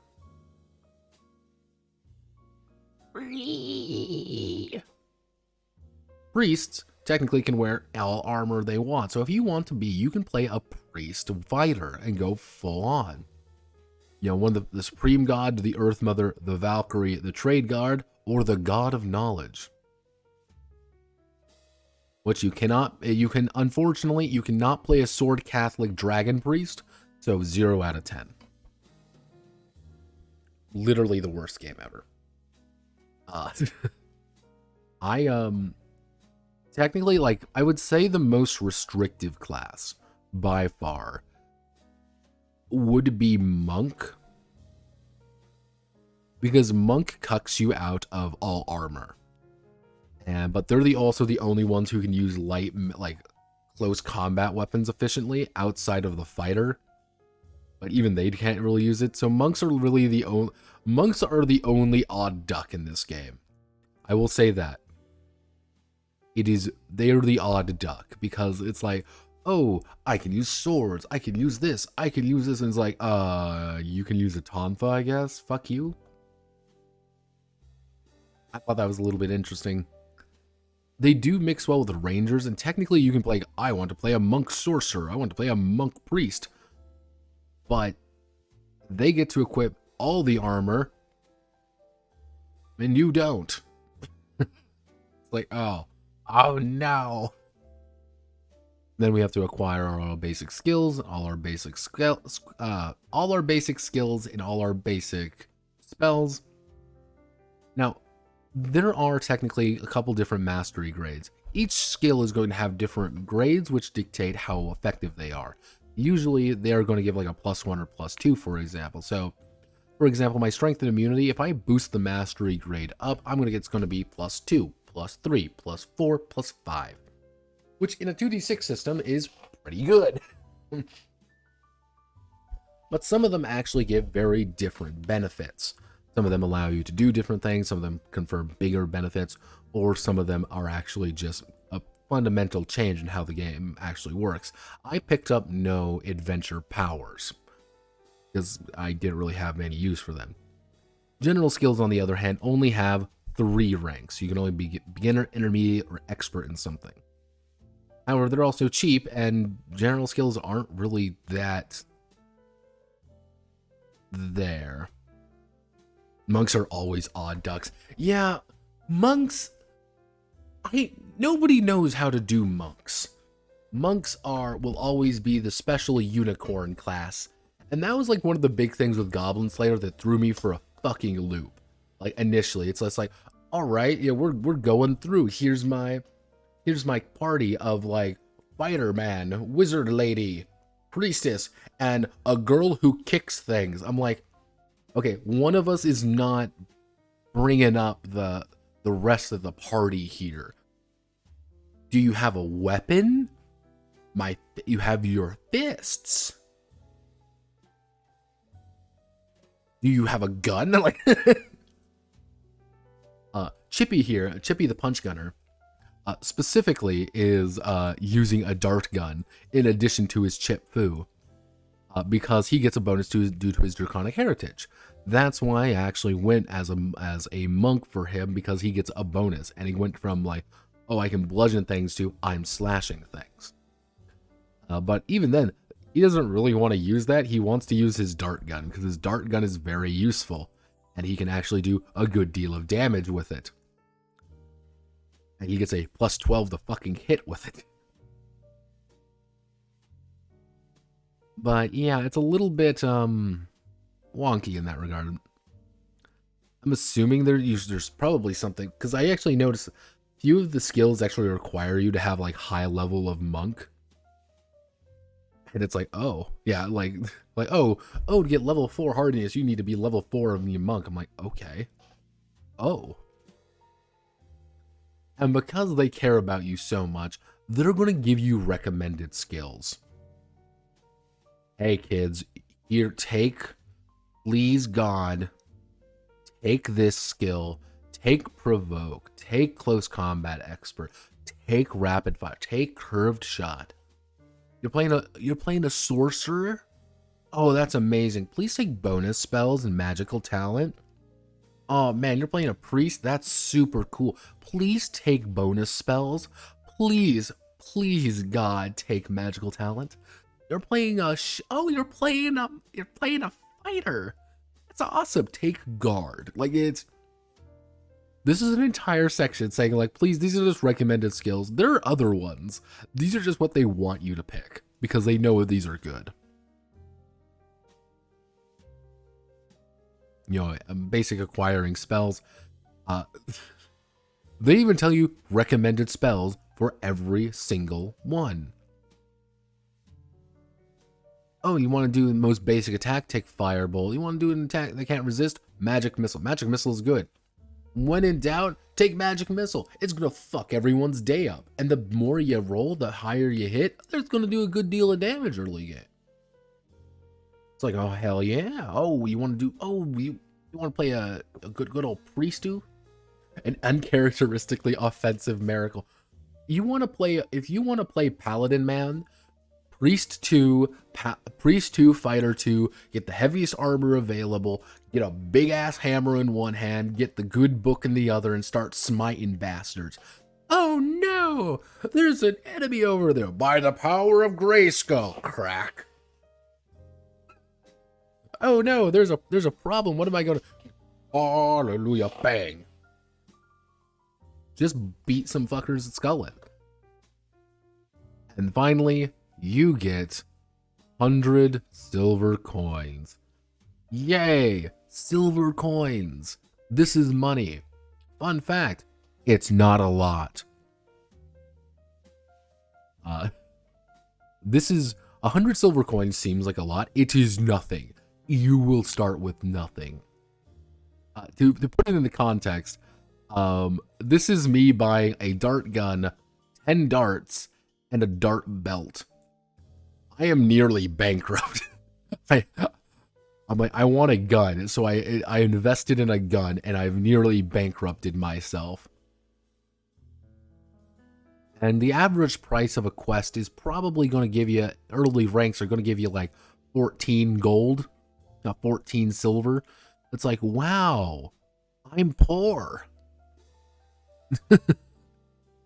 It's mud and blood early game, and I actually quite enjoy that. I think it's very good that it's mud. It's muddy, it's bloody, it's not very fun. But don't forget also take your fucking skill. Take it. Come.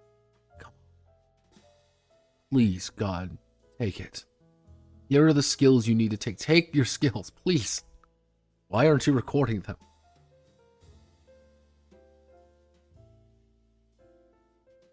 And don't you forget, you can also have the recommended item sets. You want a healing potion? No, that's perfectly valid. You want to do here's the recommended monk set. You can take a battle rod. Don't forget some padded armor. Even though wait.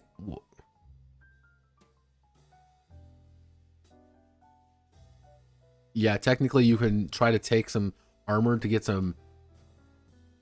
I chose not to because I'm not a little bitch. But like, yeah, they're gonna hand you like, here's the ability to do things. They were like, please take all these abilities. Like, please take these. We're begging you. Like, I actually seriously considered taking this one for first aid. Because it's useful. You know, recommend scout set, and they're going to go over every single one. Free staff, you know, mace. Dragon sling. Don't forget about the mighty sling. Never underestimate the mighty sling. Because it costs 1 silver and you can just bat people over the head. And then don't forget about our rank, which is going to start at porcelain. We're going to be doing no adventures, and you have the option of creating high-level adventures, which is just more. And here's a full example of how to make a character, as well as funny stories. Okay, everyone, we are on page 123 for the rules.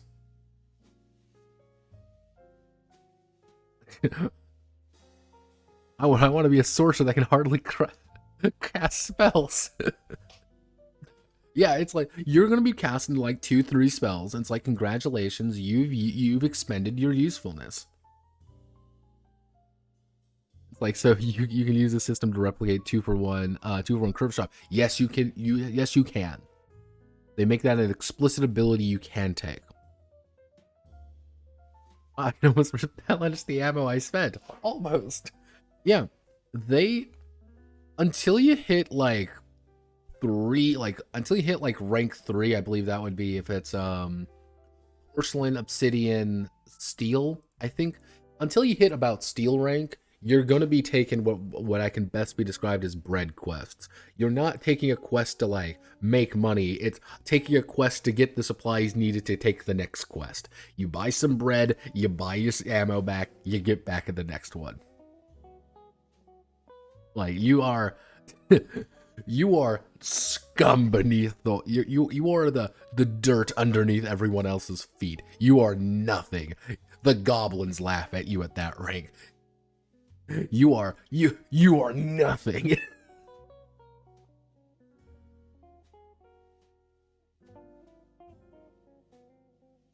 No. Now, can you play Goblin in this? Be to go against the norm, just plain evil? No, you cannot. No rules for anything like that. I mean, I guess you could like homebrew in that.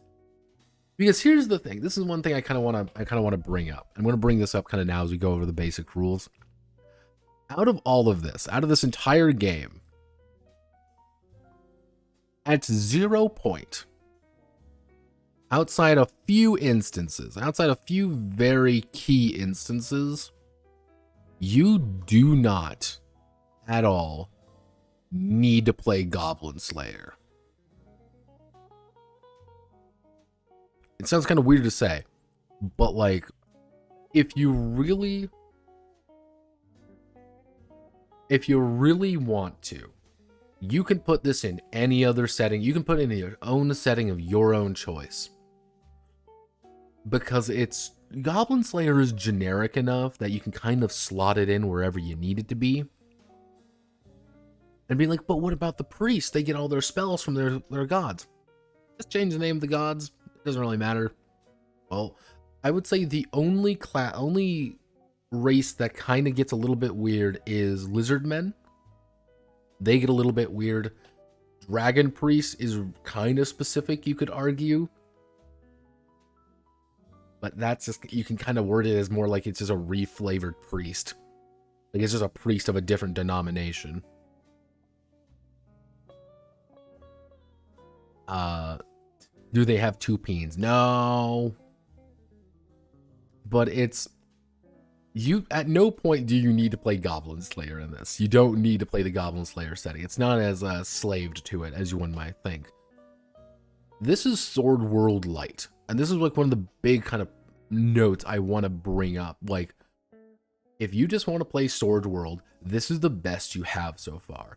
If you want to add in Bugmen, it's going to take you a little bit, but you can write up the origin table, and you can write up the stat spread, and you can play a Bugman. Hey, Pat, I want to play. We want to play goblins. We want to do Goblin Quest. Awesome. Let me roll up a goblin table for you real fast. Here's the goblin table. You can take any of the classes you want from the goblin table. Cool, we're doing it. So it's kind of like, it's a little bit odd in that regard. Yeah, so yeah, if you're trying to go, like, here's the weird thing. If you want to go for, like, it's time for Goblin Slayer, everything Goblin Slayer related is here. However, if you want to take the system and apply it elsewhere, it's also possible. Also, better hope the GM will let you loot stuff to sell or refill your ammo stuffs. I have a strange feeling that this is going to be a little bit on the GM, how the GM feels like playing it. Because me, I hate tracking ammo. My players hate tracking ammo. But it's important in games like this because, like, that attrition track means something. And if that, in that case, it'd be like, okay, I'd probably be like, yeah, you can find up to like half your arrows again. Or you pluck them out of the body or something, or you find it there.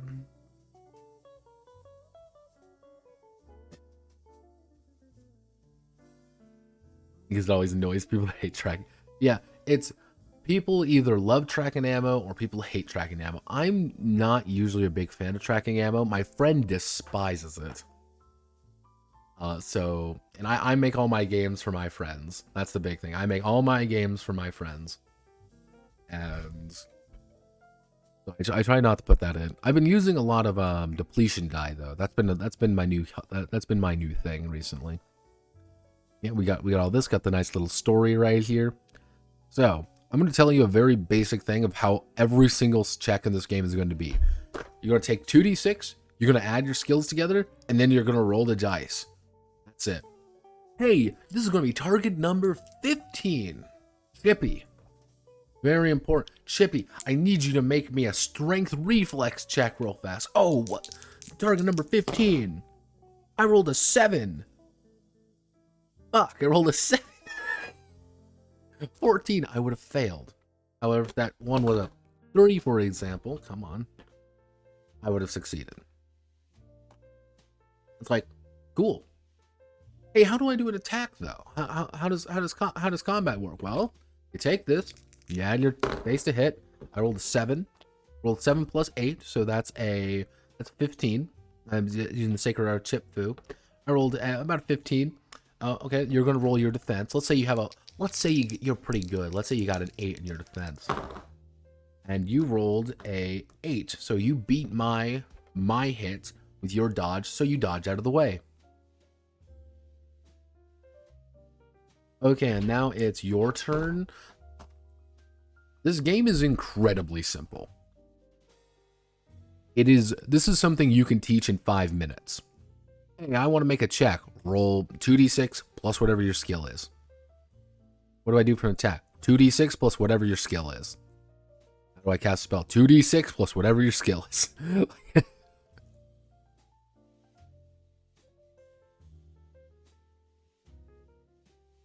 Has anyone ever succeeded when trying to roll a real example on stream? Never. Never. Never works. So yeah. And then, but here's the thing, like, they actually tell you, like, hey, you can succeed, but sometimes you don't want to. It kind of depends on what's going on. Then they give an example. Here's the example. Here's like the secondary example. You know, here's how to perform a check. Yep, you roll 2d6, add up your check score. Cool. Maybe you got a bonus to hit because of your class. Okay, cool. You roll a plus, add it. And if you roll a 12, you'll get a critical success. You roll both ones, critical failure. Critical failure means you just fail and you just automatic fail. There's usually something critically going wrong, which we can go back when we go to combat. But like, for example, for like a critical success, you're going to automatically succeed. However, if you, for example, critically succeed at a check that like doesn't really necessarily have it, like an attack, for example, you're just going to add them both together. And it's like, cool. You just add 5 to your final score. So let's say I rolled a 12 and I got only a +2 to hit. I'm like, oh no, I'm doing something good, but I crit. I got a +2 plus my +5. That 12 is now suddenly a 19, and you're like, fuck, I rolled a 2, and I'm lame and I die because now everyone's making fun of me. That's fine. Mercy. This is a really strangely specific rule. Make a check to lower their final score by as many as they like. When making an attack, there are a few times with that when a high enough final score check will end up dealing more damage to an enemy. You have the option of just doing less damage to people. Yeah, comparing skill scores, rules of passive advantage, like. Yep, here's how to compare. Oh no. So add on 10 once you went over Japanese RPGs, have you encountered Chinese ones? Fun fact, Legends of Wulin is actually, I believe, not Chinese. It's written by it's an American game. Chinese RPGs, strictly Chinese, like made in China. There are 2 of them that I know about. There is one based off a television show out there, because I actually have a friend from China who kind of gives me a lowdown on the RPG scene there. They have one based on a television show, made by a team in Hong Kong. I wouldn't be surprised if it was made by guys, but Legends of Wulin. If I'm thinking of the right game. Yeah, no, this was EOS Press.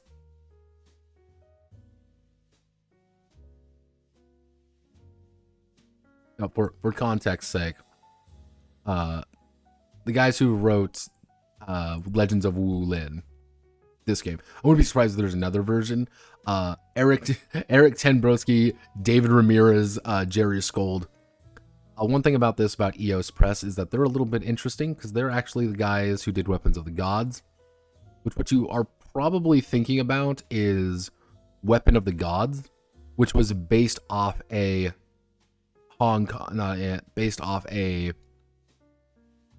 I want to say Hong Kong or Taiwanese book series. I think that's probably what you're thinking. It's based off of, but not done by a Chinese company. Yeah, now the EOS Press. That was the EOS Press one. I think it was, you're thinking of Weapons of the Gods was based off something written in China, but not written by the Chinese. Which it's actually, again, like in the Chinese sphere, from what I've gathered a few things about them. They're very fascinating.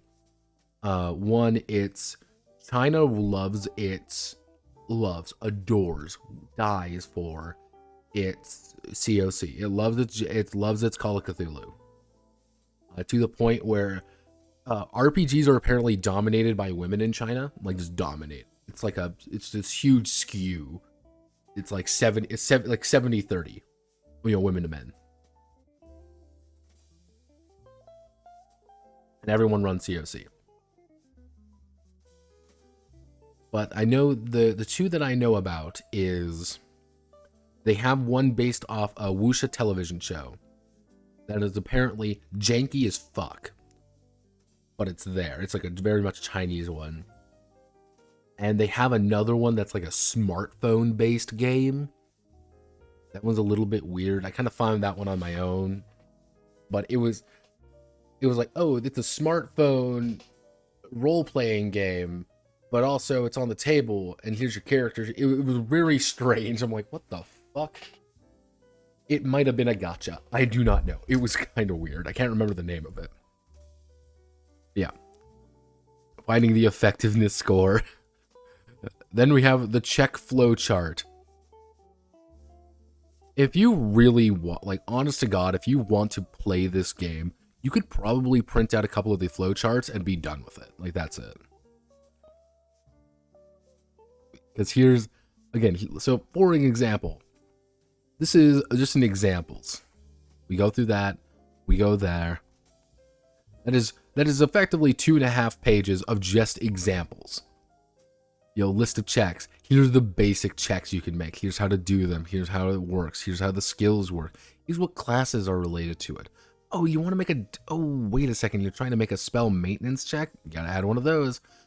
Ooh, strength resistance check and your adventure level, which is different from your class level. Oh man, strength check. Don't forget that escape check. Don't forget about that swim checks, climb checks, acrobatics. This is what I mean by, like, they aren't going to tell you directly, like, what you need to roll sometimes, but they're clearly giving you what you need to roll.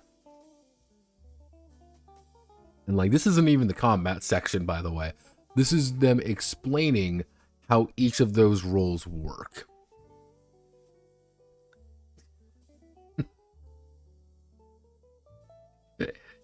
Instance of spell maintenance is required. Here's all the spell maintenance. Because, yeah, the spell system in this game is actually very D&D. But, baseline score, intelligence focus plus or psi focus plus level of spell casting plus modifiers from bloody spells such as spell expertise. Usable classes and basic scores. Explanation, how it works. Here's all the little difficulties that you need. Here's all the little notes. And then they have to fail their spell resistance check. They suffer the full effect of the spell. Then you have to make spell maintenance checks, which are very different, which is like only round count needs to use the spell. Then the first round, the required round count, you declare the use of the spell as your main action, spend a spell use. Spell maintenance is mostly used for spells that, like, take long to use. Like, this is a multi-round spell. You have to keep it up. But you also get things like, hey, like, oh, taking on more than 1 point of applicable damage, take penalty equal 1/3 of the applicable damage. Taking on fatigue after using the main action, rattle, or i.e. when a comrade is defeated. Guard target is hurt.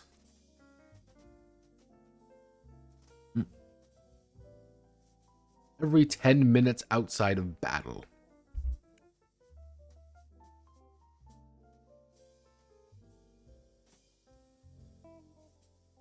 So Alice is missing.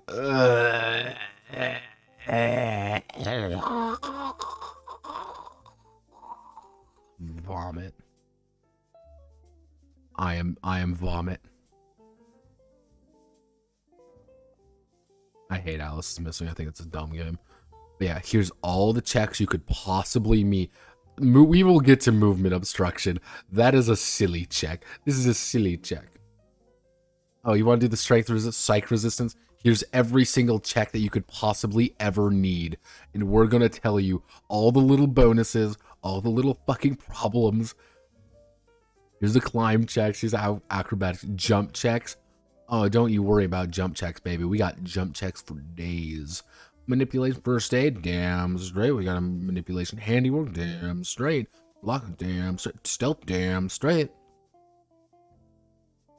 Again, when I'm not going to go over all of these simply because there is such a massive amount of them.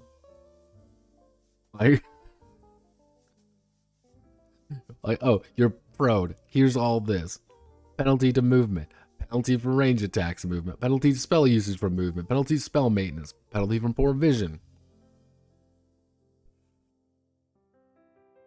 Or distractions. Penalties for being in water. There's a bunch of penalties. Ta-da! Welcome to autism. Fate points are weird. Very weird. So pretty much you're praying to God and being like, I'm using a prayer to get something, to get something what I need. So this is perhaps one of the strangest mechanics, and I don't know if this is just like for this game or if there's like a different game. This is something you could probably take out and nothing would really change, but it's odd. So how I'm gonna, where's the fucking flow chart? Oh, where's the flow chart? No, it's not the flow chart. So here's how this works. So I'm gonna do my best to explain.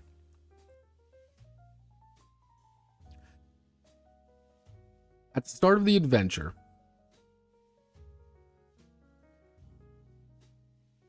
that's right here. At the start of the adventure, you're going to end up with 3 to 8 fate points. Start. I can fucking spell correctly. Points. Start. That's how many you're going to end up with. So let's say we're going to start. Well, let's say we start with 4 fate points. This is relatively easy. Now, at any point, if I'm making a check, I can opt to spend fate points. If I opt to spend a fate point, not really spend necessarily, but use fate points, is I can increase a checked result, re-roll the dice, flee, or gain a hint for the adventure. But whenever you use a fate point, you have to roll 2d6. Equal or greater than the current number of fate points, it succeeds, and you gain the effects. However, if it's under it, you fail and produces no results. However, here's the odd bit. Let's say, for example, I've used a fate point. I rolled a 5. Cool.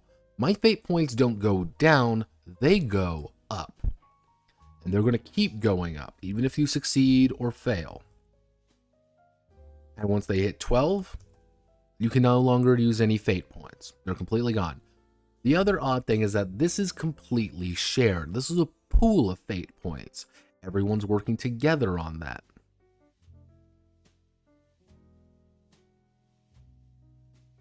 So you have this pool of good boy points. But here's the secret. The thing that makes it especially weird is that, increase, check result by 1 tier. So failures and successes. The successes and the critical successes. This is very good. You can outright ignore armor for this. You can do a lot more damage. You can make things that you failed, like you're gonna die, but you can spend a fate point and suddenly succeed. Okay, alright. But increasing the check result in special situations. Fate point usage. Re-roll the dice. Just re-roll all your dice to make sure you rolled a 2, you've now rolled a 4. You've now re-rolled to an 8.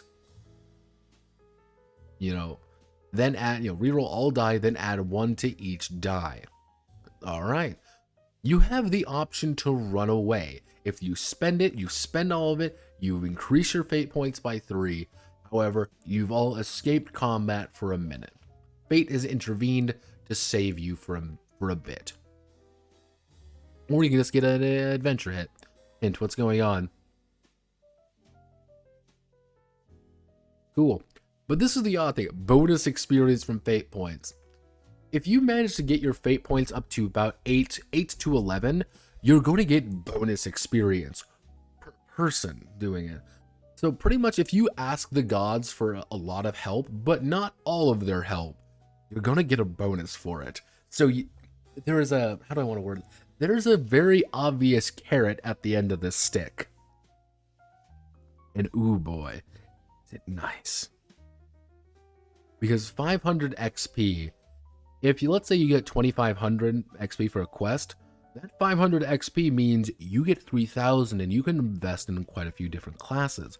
You can invest in a lot more skills. You can invest a lot more stuff. You can pay off things. It's real that it's a weird meta currency because like it not only is it increasing constantly, not only is it shared meta currency, it's a shared meta currency that affects roll results and a bunch of other things, as well as potentially gives you bonus experience points. I remember when I was reading this, I'm like, what the Nani the pizza? Nani the fuck? Yeah, so okay, I'm gonna say this right now. This is gonna be a turnoff for some people. This is gonna be a major turnoff from some people. For all positions and of all the obstacles and allies, each enemy character in the battlefield using a piece of printer paper or the like, and show it to the players so they know what's going on. There is no grid in this game. There is no grid. There is instead, like, kind of this abstracted movement.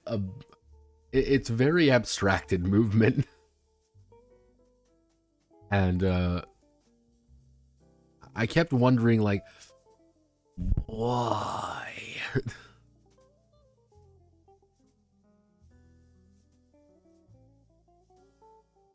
Oh yeah, it theater of the I don't know how to explain this. It's a little bit wonky, but so I'm going to show everybody. You'll go through Tab 4, end of combat, that or otherwise state where they are unable to act, such as being unconscious, have surrender, otherwise lost, will continue combat. All sudden natural phenomena, unexpected events make continue combat impossible. Set up the combats. 3 points. Checking for surprise attack, determining counter distance, positioning characters. Surprise attack is exactly what you think it is. It's surprise attack. This is an entire page dedicated to surprise attack, however. And then we have to determine encounter distance. PCs and enemies. If playing a pre-made adventure, the encounter distances will be provided. Otherwise, GM should, according to the situation. Determine this randomly. Roll 2d6 times 3 meters outdoors. So I rolled a 8 times 3. That would be 20. God, I'm having this 24. And 2d3 indoors. So I would end up with 3 and a 1. So 4 times 3, 12 meters. Determine character positions. So whichever PC is the front of the party should stand at a distance from the monster that is equal to the counter distance.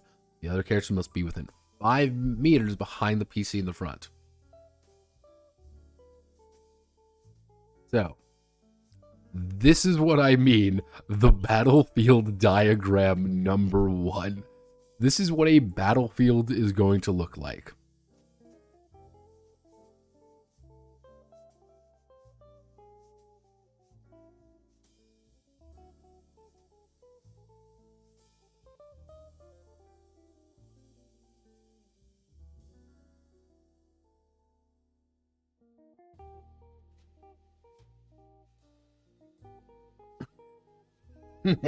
Nani the fuck? Yeah, this is actually how this particular thing works. It is, you know what? We're gonna do this the most efficient way we can.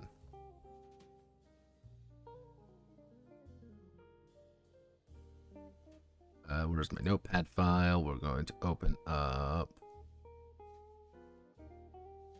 Where are you? Where are you?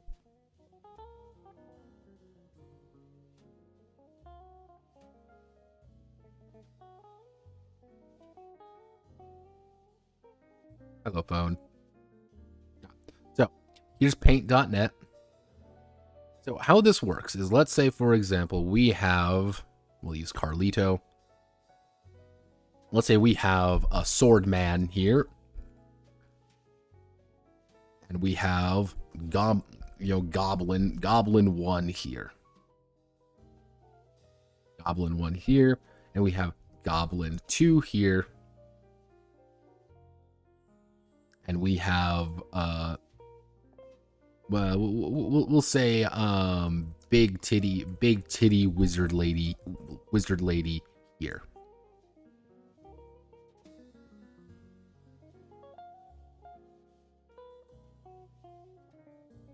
Yeah, it's not too hard, like, if you really want to grid it, but it would be something like this. This would be the, like, basic explanation of how this is going to work. It's like, okay, let's say you're 6 meters from this person. They are 5 meters behind you. And therefore, Big Titty Wizard Lady is 11 meters from the goblins. However, let's say, for example, we are in a hallway or something. Like, we're in a really tight hallway. So it might look like this. The GM might quickly sketch something that looks like this. So it's suddenly like, okay, only like one goblin can fight the swordman. We kind of got them in a choke point. Only one goblin can engage. And however, Big Titty Wizard Lady cannot see Goblin 2. That is impossible. However, if like we describe it as like Goblin 2 has behind like a rock or something, suddenly he has cover. Or like, hey, Big Titty Wizard Lady is behind a rock. She has cover. And if you really wanted to get this complicated, like, you're going to end up with like a lot of different party members. Let's say like a party members of 5. We can do like dwarf monk. Like, dwarf monk is here. Then we have like lizard man shaman here. Lizard man spear here. Then it's not just Goblin 1, 2, 3, but it's also like Goblin 3, and don't forget about Goblin Wizard, which is going to be here. And like, okay, so we've established all this, but Goblin 3 and the Wizard are behind something. Goblin 2 is there, but like Big Titty Wizard Lady is kind of into like a little thing, so she can't see outside. But okay, Goblin 2, there's like a little river here also, and Goblin 2 is actually secretly on fire. Dwarf monk is drunk. Like, you can make this incredibly complicated or incredibly simple. Oh, we'll get to that. We'll get to that. Welcome to Battlefield Obstruction. So, cave wasn't very large. Goblins could have lined up in a 3-meter hallway with hobgoblin bit behind them. So, you determine the action order. This is your initiative check. How much fatigue, it's... The basic idea is you're going to be rolling 2d6. That's your initiative. It's not exactly the most complicated.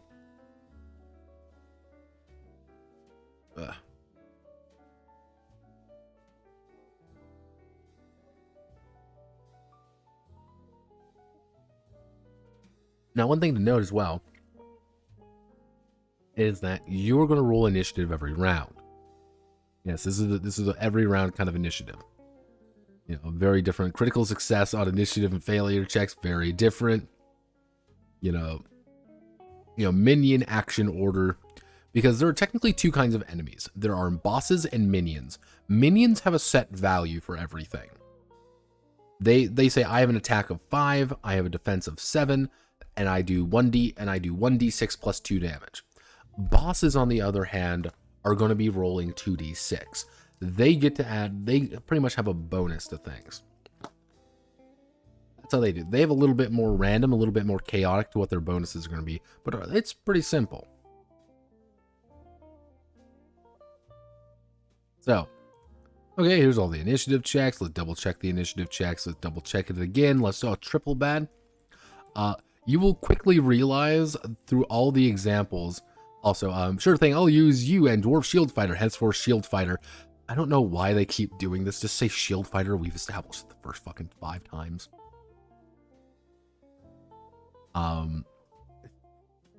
It's a quick understanding that Shield Fighter cannot roll, and they make fun of it, and I find it hilarious, because Shield Fighter is literally me.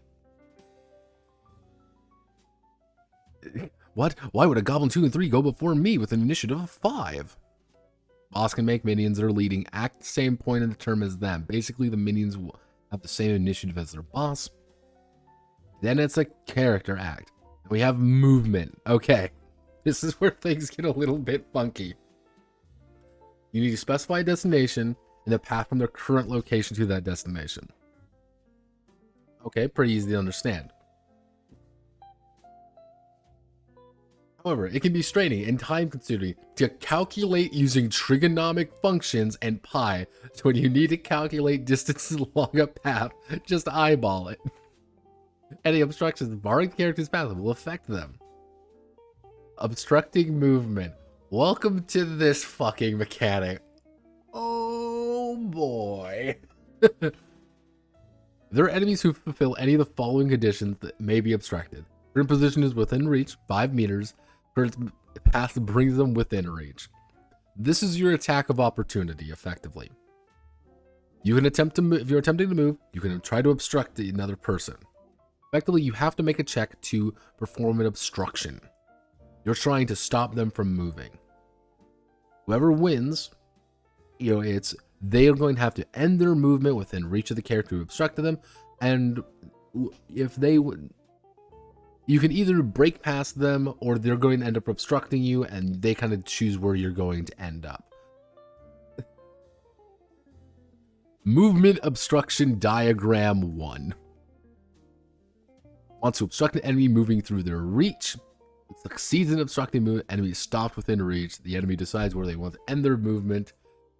The PC wants to obstruct the movement because enemy 2 is the enemy gets a because of enemy 2, the enemy gets a +2 bonus to their movement obstruction resistance check. If the obstruction succeeds, enemy 1 will be stopped within reach.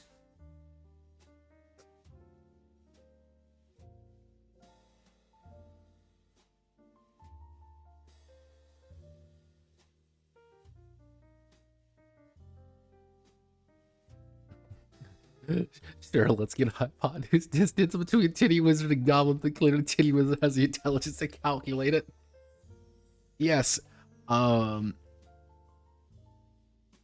basic concept here is that you've drawn out the map, you've drawn out everything.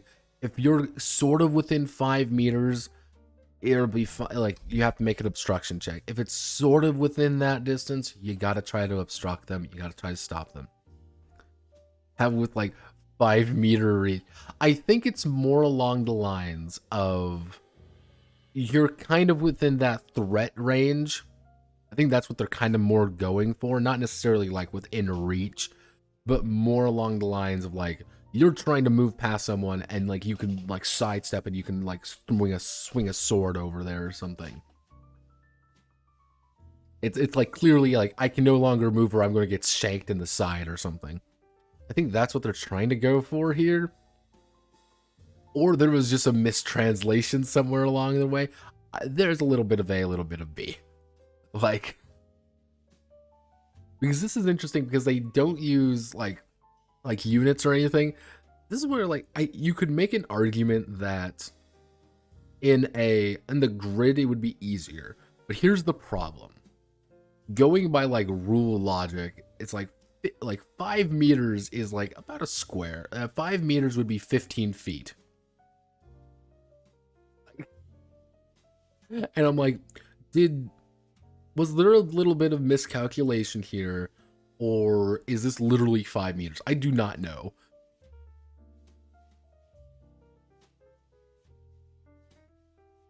COVID social distancing routine. Hey, we are going down into a goblin rape dungeon. We're not catching the coof down here too. I will have you know, Annie the cat. We follow proper social distancing in this adventure guild. Now go look through that shit pile for money. We need it. So, basic ideas. Attack with a weapon, use spell, use skill. Welcome to combat section. You got a free action, round end. Then you do it again. Now, the big thing is that minions can perform a morale check. If they roll, if that result of the check is equal or greater than the target value of 13, they remain. However, if the check comes out to less than target value of 13, they're going to run away. So let's say they have a morale of 5. Cool, they have a morale of 5. They rolled a 6. They rolled 5 plus 6. That's only 11. They've failed their check, and they're bolting. If they don't want to fight you, fuck that. Because, and I kind of like this, like, it's very much like if you just ambush a handful of minions, like, you can try to fight them all, or there's a good chance they're just gonna book it because they don't want to fight you. They don't want to die. And then you have things like skeletons who are going to keep fighting until the bitter end because they can. You know, but if they're being led by a boss, they do not flee. You trick your initiative check, and then one thing, anytime you inflict like a fatigue on a monster, you're actually just doing 2d6 points of damage. So it's very, very detailed to just try to WrestleMania them down and just inflict a stupid amount of fatigue. Just to make everybody's life more miserable.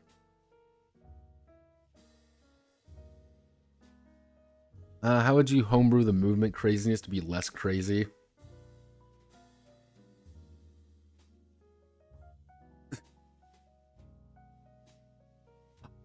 It's either A, you can be boring and put it on a grid and just do standard 5 distance movement. Like, converting everything over is going to be a little bit weird. Alternatively, you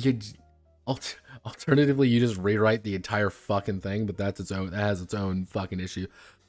I have a strange feeling that this is a holdover from a different game. I think this is a holdover a little bit, being like, this works perfectly fine. And because you're not really going to be moving around that much, based on how like kind of the game works, because you can attack anybody within 5 meters as well. So it's kind of like 5 meters here, 5 meters there. Again, that's why I think it's like, it's probably just threat distance more than anything, rather than strictly like you are like swinging a 5 meter long, weapon at people. I don't think the movement really matters if you're catching my drift here. Melee attacks, ranged attacks, using spells, using skills, using items, using potions. But don't worry, you have to, for a character to use a potion they have on another PC, they have to use a free action to take the potion out, and a main action to have the other PC drink it. If I want you to drink my potion, I need to grab it, and I need to pop the lid, and I need to feed it to you. There's 2 technical actions: a free action to grab it, and a main action to have you drink. Aside of leaving lighting sources on the ground, there's an entire little section here to make sure you don't break your fucking lamps. Declare an attempt to flee, and if you try to flee, there's a good chance you're going to get fucked up. Because if you fail fleeing, you get a -4 on all checks as you just get stabbed in the next round.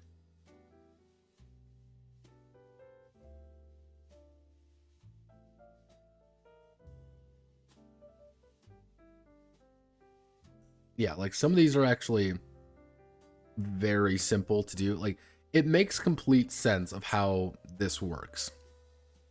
You make the morale check, you want to make the attrition track. It's a very, very simple way of doing it.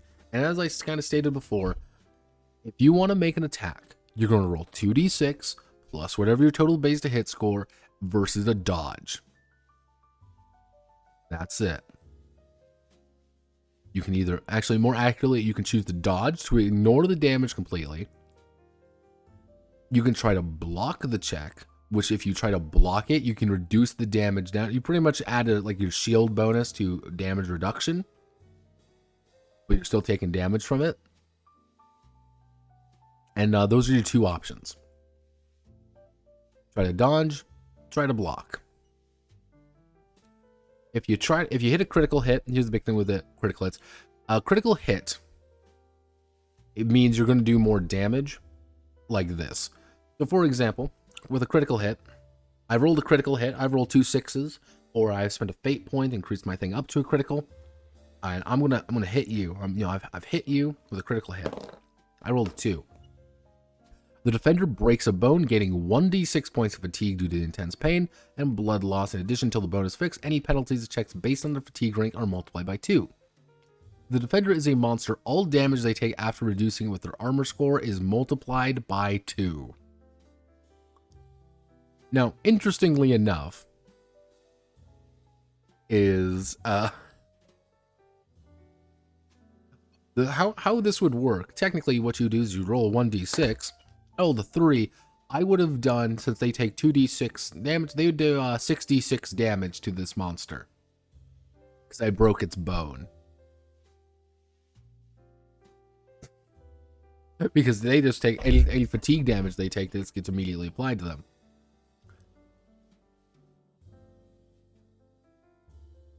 I wish they kind of expanded the crit tables. This might, for what it is, it's kind of like, oh, that's kind of lame. It's a little bit, the crit hit, the critical hit's a little lame. Not gonna lie. Yep, here's how you do it. You make a defense check. Cool. How do you do damage? You may be wondering. You're gonna be amazed if you hit. You're gonna do your power ranking. That's it. So, for example, Chippy here. Chippy's got, obviously, his punch. He wants to punch somebody with his fists.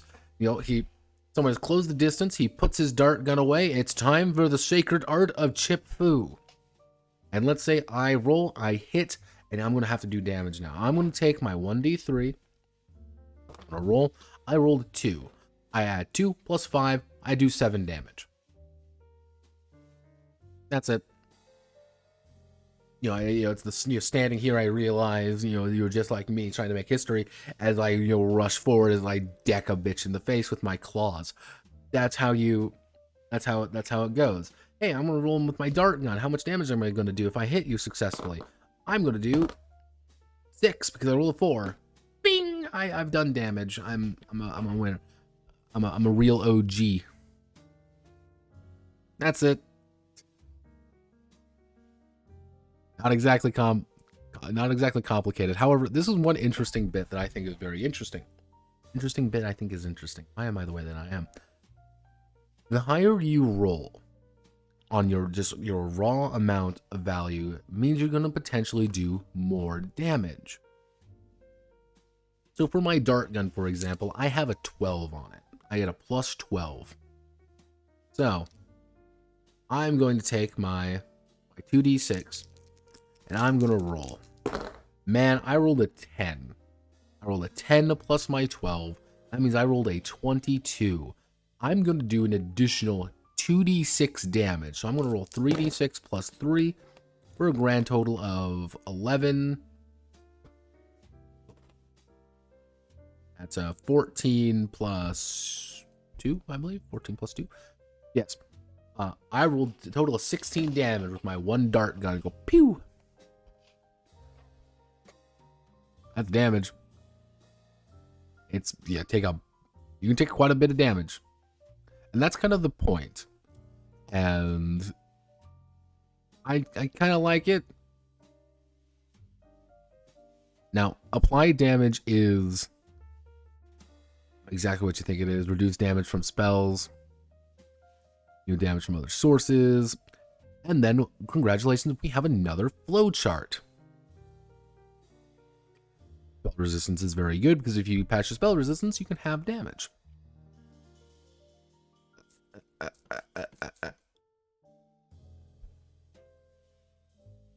As you can kind of see here, more. Other damage and fatigue. Falling damage, fatigue from suffering, from suffocating, not suffering, fatigue from not sleeping, fatigue from not eating, monster fatigue. How do we do recovery? There's an entire thing on fucking recovery. Recovery via sleep, recovering from status ailments. Here's the thing on fucking mounted combat. And here's how bosses handle. I'm the boss of this gym. Yep. Don't use any fixed scores for hit checks, dodge checks, block checks. And simply roll 2d6. Because of this, not only will their check scores change from one check to the next, they'll also have a chance to roll a critical success or critical failure. Oh yeah.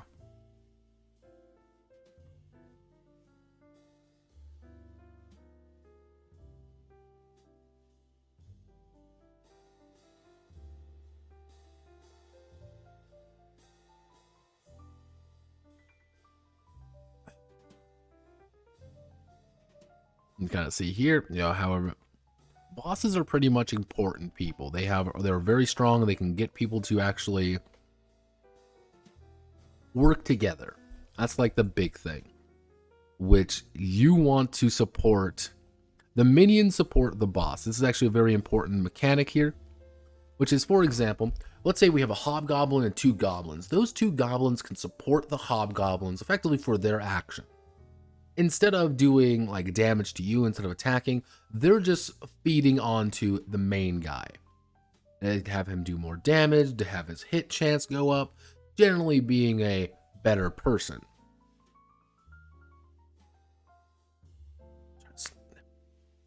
However, they don't really get to do anything after that. They aren't going to be acting. And so it's kind of a weird puzzle for the PCs to actually play around with, which is, on one hand, do we want to murk the boss? On the other hand, do we want to kill the little guy so the boss stops getting its effects? Hello, phone. Hello, phone. Phone, please turn on. Hello, phone. What do you need? Want to tell me something interesting? Want to tell me something fun? No, not really.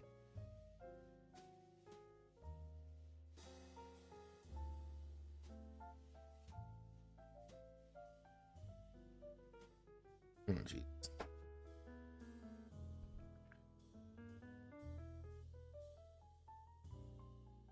But yeah, that's kind of how bosses work, and I actually quite like that. It's a nice system. I think it's actually very useful.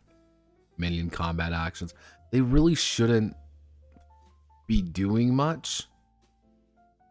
They just kind of go when they need to. Minions are supposed to die. Also, Dwarf Shield Fighter, henceforth Shield Fighter. Support effects. Wow, let's go over how support effects work, everybody.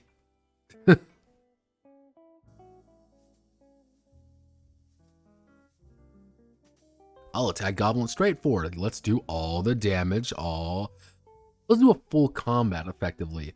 As they explain everything. As Dwarf Shield Fighter gets his shit rocked. Which is, this really spoke to me as a human being, which is a hobgoblin. Hobgoblin, your pathetic attacks won't work on me. 3. The dice really have abandoned you, haven't they?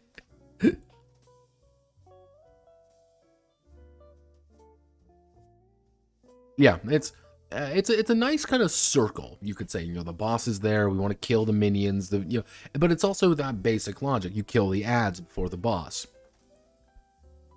Yeah, this spoke to me on a kind of a metaphysical level, really, as I am Dwarf Shield Fighter every single time. I have it's pain.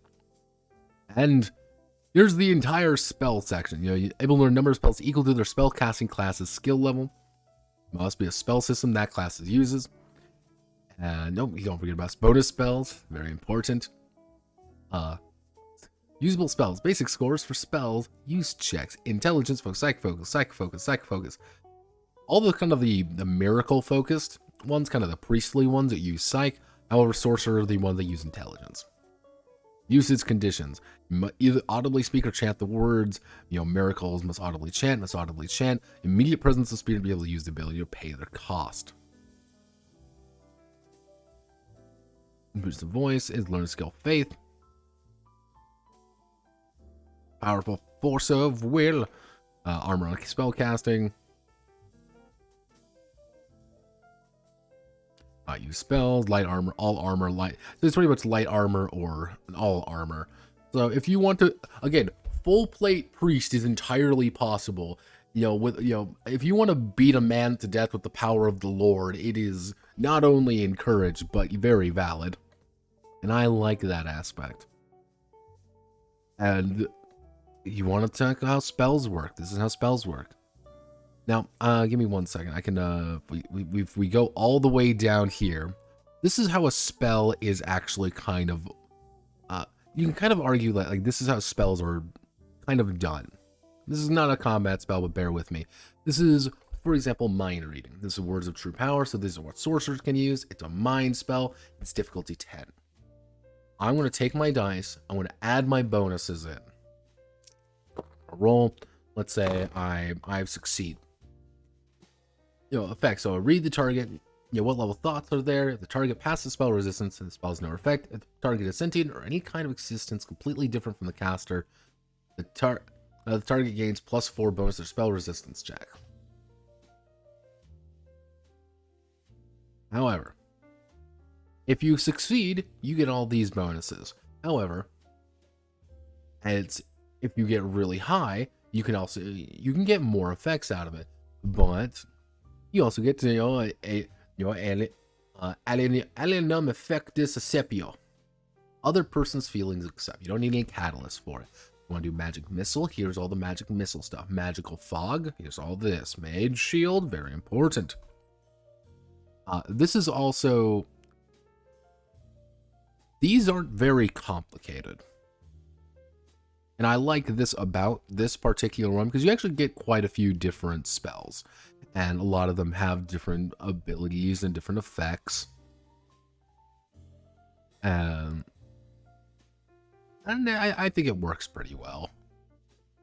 I don't like playing casters in these games normally because I'm a real human being. You can pretty much play control goblin if you want. You want to just make more goblins. Clumsy, quicksand, gambit, charisma, counter spell, chant weapon, escape. Yeah. As you can tell, there's a few spells. Let me go back up to where we...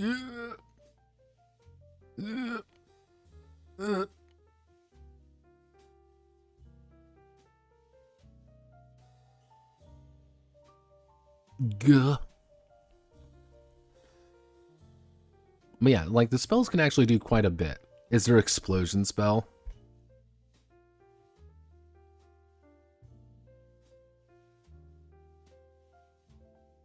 Oh, with the bounce around, Godspeed, Spider-Man. So am I. Whenever I use roll 20, can you use the Bible to beat them? Yes. My great grandmother used to. Let's see. Check. Any weapon is an item used with the intent to cause harm. Is there an explosion spell? If you look hard enough, there probably is. Now, mind you, in the supplement book, again, the 600-page fucking supplement book, there is also apparently a shit ton more spells and a shit ton more abilities and just more stuff for you to use. And even the way it's kind of structured, it's not hard to make a spell like that. Because it's not very difficult. And that's one thing I actually quite like about this game, is that there's a lot of options here, but they lay everything out in a very detailed way. And they tell you exactly how everything works. And you have a good idea how everything works. So yeah, if you want to make an explosion spell, you totally can. And it can do like a lot of damage to everybody within a certain amount of time, even though it's like probably going to be something like a fireball. So overcasting, even if a character spends all their spells uses... Just my mic a little bit. You can still use spell. You use the overcast, you're going to be suffering a lot of 2d6 fatigue, which is really, really bad. Especially if it's a maintenance spell, which they're going to be suffering more 2d6 fatigue, more fatigue, more fatigue, more fatigue. And it's like, oh, sweet Jesus. But here's all the penalties of moving around. Don't forget about spell-based magic attacks. Forget about all this. Don't forget about the resistance checks. Don't forget about all the spells that he goes over. And that's combat. We're on page 222, and I'm going to summarize the last 200 pages we've gone over each other. 2d6 plus attribute. Beat them. I've summarized the game for you. But notepad, how do I do this? 2d6 plus modifiers versus them. Notepad, I want to hit him with my 2d6 plus modifiers. Notepad, I need to draw 2d6. That's literally what this game boils down to, and I like that. It has a very strong and very simple core system. This is where they kind of try to explain all of the things. Whenever a player completes an adventure, they add 1 to both their adventures and completed adventures. Additionally, each PC gains 1,000 experience points and 3 adventure points. And if you got your fate points, fail to accomplish the objectives, they don't get any experience points, but they get advancement points.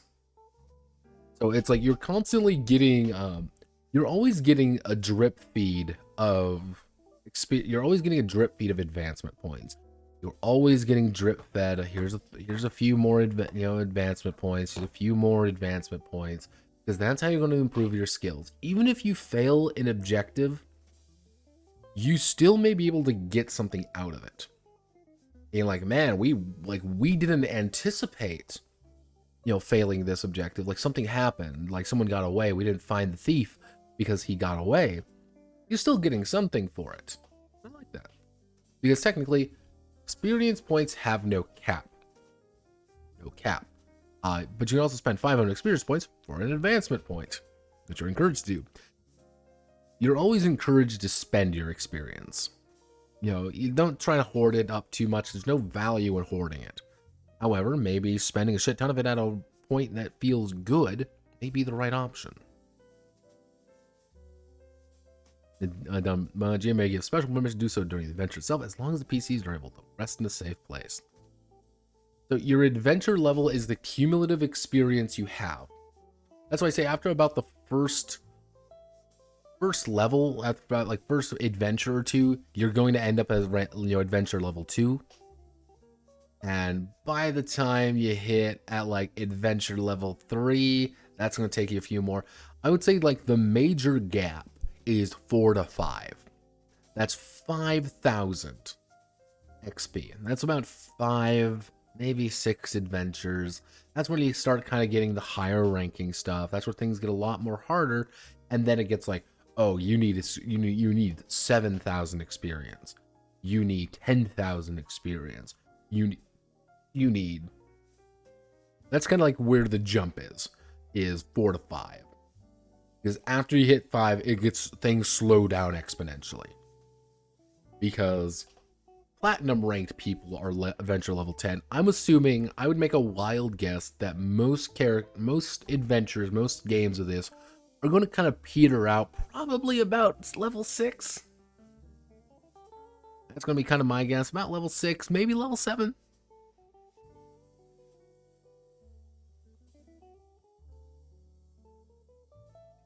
And is there a Final Fantasy version of 2d6? I'm getting curious.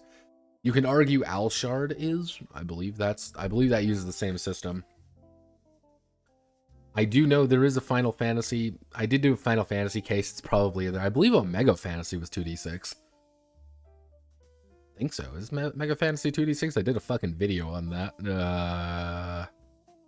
I can't remember. I did a Final Fantasy case a while ago. Yeah, no, Final Fantasy would be about, yeah, you could probably do a 2d6. Hell, you can do an open d6 version of that, honestly. But yeah, my guesstimation would be about level 6, because if you think about it like this, that is 23,000 is 23 successful adventures. And if every session you are successful, that's 23 sessions. However, let's be honest with ourselves here. You're not always going to be successful. You're maybe gonna biff up a mission, or maybe someone isn't gonna be okay, and then, oh no, you maybe lost something here. Or maybe an adventure takes 2-3 sessions. Maybe another adventure takes you 4 or 5 sessions. And it's like, that's why I'm thinking like probably around 6 is when things are gonna kind of peter out. You aren't really gonna, it's like, okay, we're done now. Am I saying you could probably go to the level 10 adventure? Yeah, I think you probably could. That's just because XP is really only used to acquire advancement points, and not the best exchange, but in exchange or advanced classes. You want to keep advancing your classes. You never want to stop. Like, for example, Chippy here, if I were to get a lot more XP, I would probably increase his monk, his ranger a little bit. And because of his stats, he might want to, like, increase, like, maybe go down scout tier a little bit. Maybe invest a little bit into fighter. Maybe he just wants to convert everything into more skill sets, so he gets a lot more of these. So he can increase things like his draconic heritage even a bit more. Or pick up like things like Iron Fist, which allow him just to break the fucking fighting game. Yeah, so it's like, if you want it, like, I would assume you could probably get a good, you're going to get a good amount of game out of this, though. Like, and the thing is, just how it's structured, you can change the nature of the game pretty easily, or you can just do, like, here's a completely different adventure guild, here's a completely different set of characters, have fun. Yeah, let's go. And then you can go all the way to level 10. You kind of see how much experience you need for some of these. In total, 45,500 from to get to level 10. So 45,000. You need to be adventure level 8 to even get a level 10 class. That's why, again, probably around like 5 is when a lot of your classes are going to stop being like pertinent to level up in a way, because it goes from 1,000, it goes from 500, then you see the the jump to 1,000 XP, then it costs 1,500, then 2,000. Yeah, it's like level 5, level 6 is when the first major jumps in cost start coming up, and that's fine.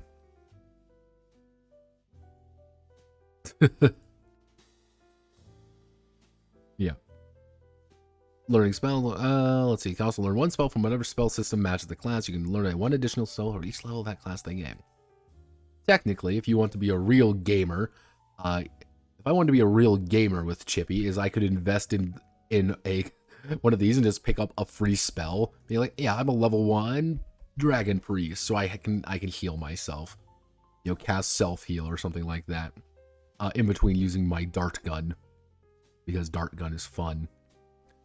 And then we get skills. Skills operate off, again, that same amount of points. You're not getting that many points, but you're constantly getting them. That's the big thing. You're constantly getting more and more and more skills. And that's fine. I like it. I like it. Then your rank promotion means very little. Here's the thing.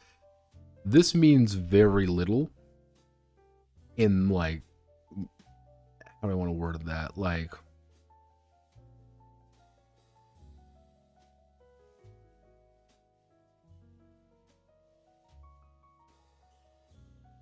how do I want to word this? These only matter as far as you want them as a game to matter. If you're like, hey, I want to be a hero, and like, I'm being cool, like, yeah, you can probably, again, get up to about Sapphire, Emerald, maybe Ruby. Ooh, Ruby. We all like Ruby. But like, getting higher and higher and higher, like, that ain't gonna really happen. Like, you're kind of gonna peter out probably about here, Emerald, Ruby, but that's a good place. Maybe you can hit the metal tiers and be a real human being. But yeah, this doesn't really do anything mechanically. This is all for you, like the character. And then we have a full example of the character learning to shop. Player receive 15 silver coins as a reward. Information for adventures. Here's all the skills. That's what I mean by, like, most of the skills are going to end up like this. Like, +1 to this, +2 this, hardiness, +5, +10, +15. Perseverance. Choose an EX checkbox rank 1. Rank 2 and 3, right? All the way up. Spell resistance. Healing affinity. Tactical movement. The weird ones are things like tactical movement, and you can clearly tell which ones are the weird ones. Like defensive is a little bit wonky.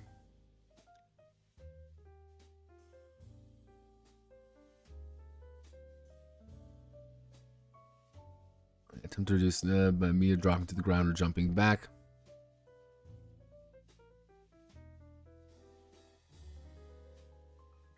You always become, yeah, if you go defensive, you're always going to become prone. Here's what, like, lucky, you'll look how lucky works, how first aid works. And a lot of these are pretty standard, pretty simple in a way. You're going to know definitely the ones that are weird.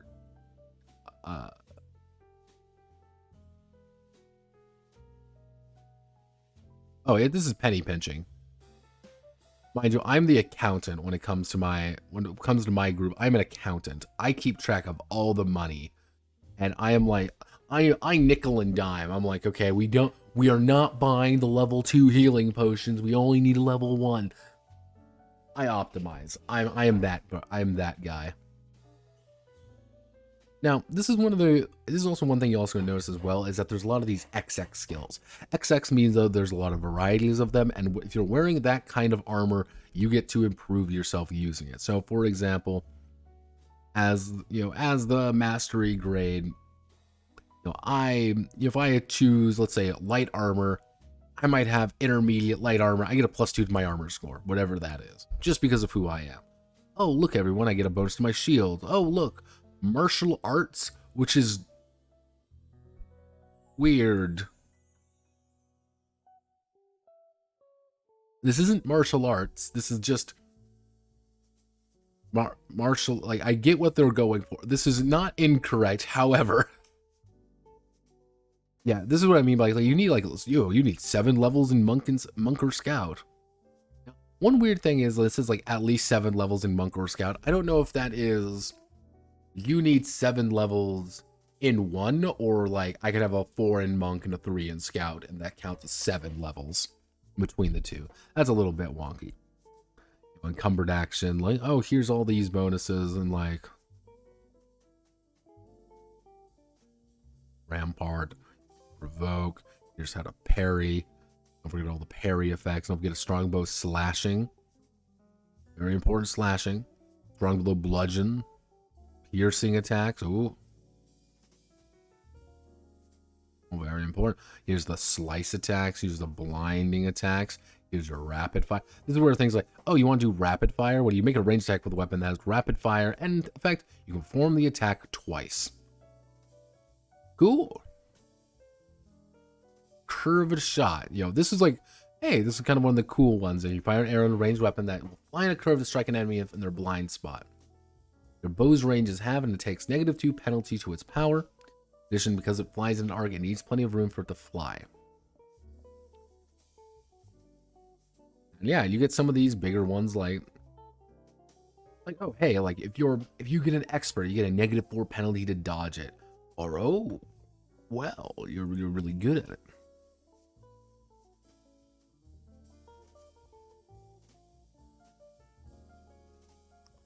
Yeah, this is like, they're going to go over every single one, and I would say it's about 50-50 when it comes to like, here are the power ones that are actually like very cool and very interesting.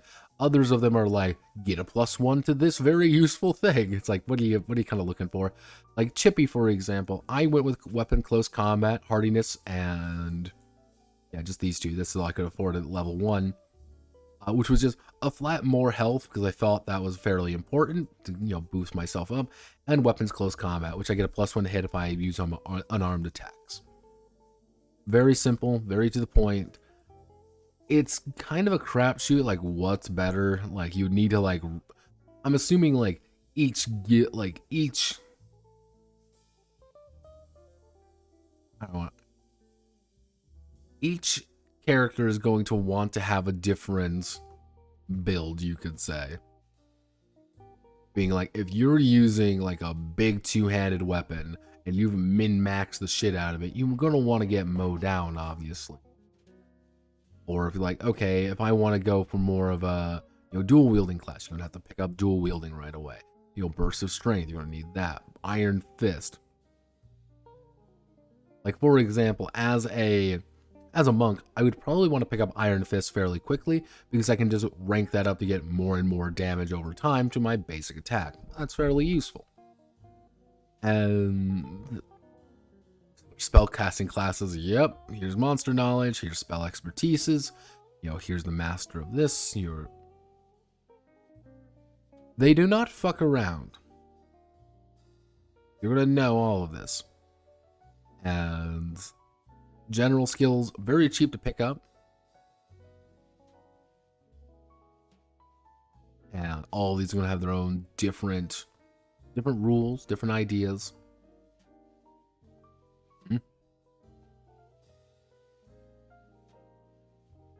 Cool and collected. You want to be general knowledge. You want to have criminal knowledge. You want to have research. You want to have etiquette. You want to have labor. Don't forget about production. Don't forget about artisan. Don't forget about performance. Here's all the chart for using these basic scores for using text. Make some money on the side because this is very good, and you want money because money is going to make you money. Money. We like money. Give me my money. Okay, let's. And now we have the spell list. Do you like spells? Because this, as you can tell, let's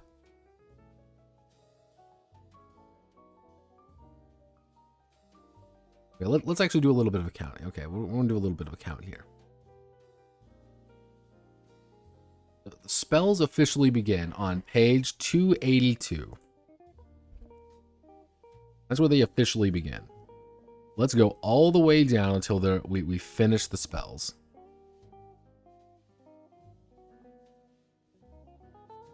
$350. So roughly speaking, you're looking at about 80 pages, about 70 pages worth of spells.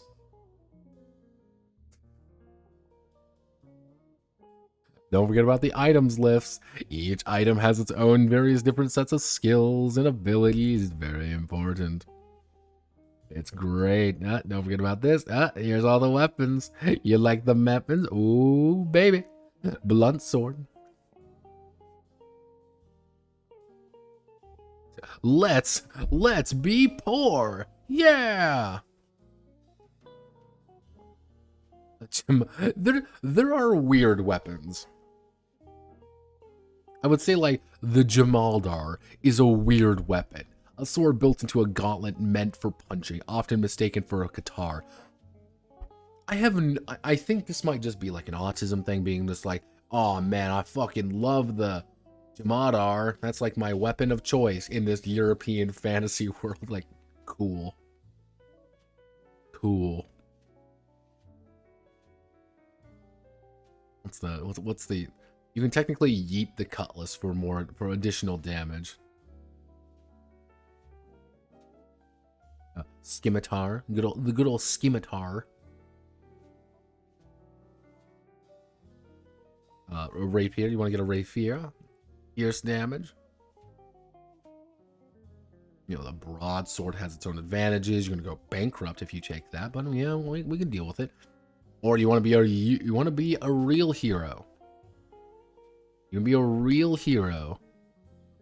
Take a long sword, or you can be a two-handed swords.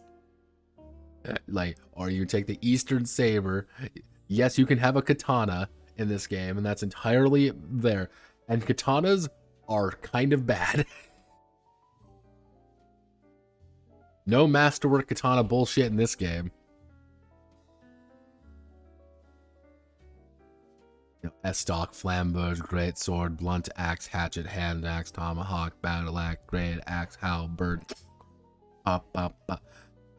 blunt spear, javelin. Like, there's always going to be one of these. Like, here's like your, like, I have no money and I must scream ones, or like, I want to choose the pilum, or the pitchfork. Little pitchfork.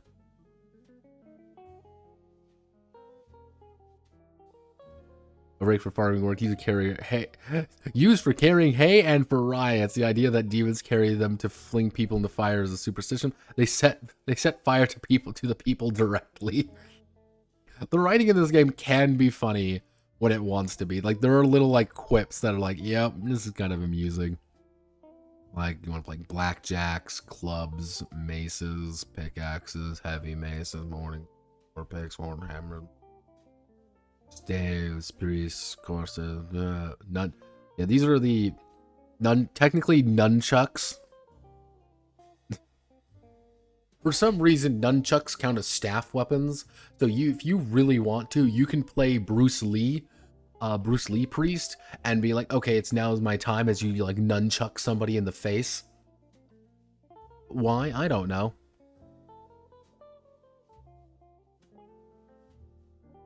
Whips, the vampire killer staff, barehanded attacks, bandages. Now, this was one question I had. Technically, wearing a bandage is very good because you get a bonus hit modifier for it. However, if my fists are now augmented using it, do I still get the bonus for using it because it specifically says barehanded attacks? Or do I not get the bonus for it? Because bandages cost apparently 18 fucking silver. We have cloth, tonfas. Technically, you can use an umbrella. There's some odd ones in here, like you throw rocks at people.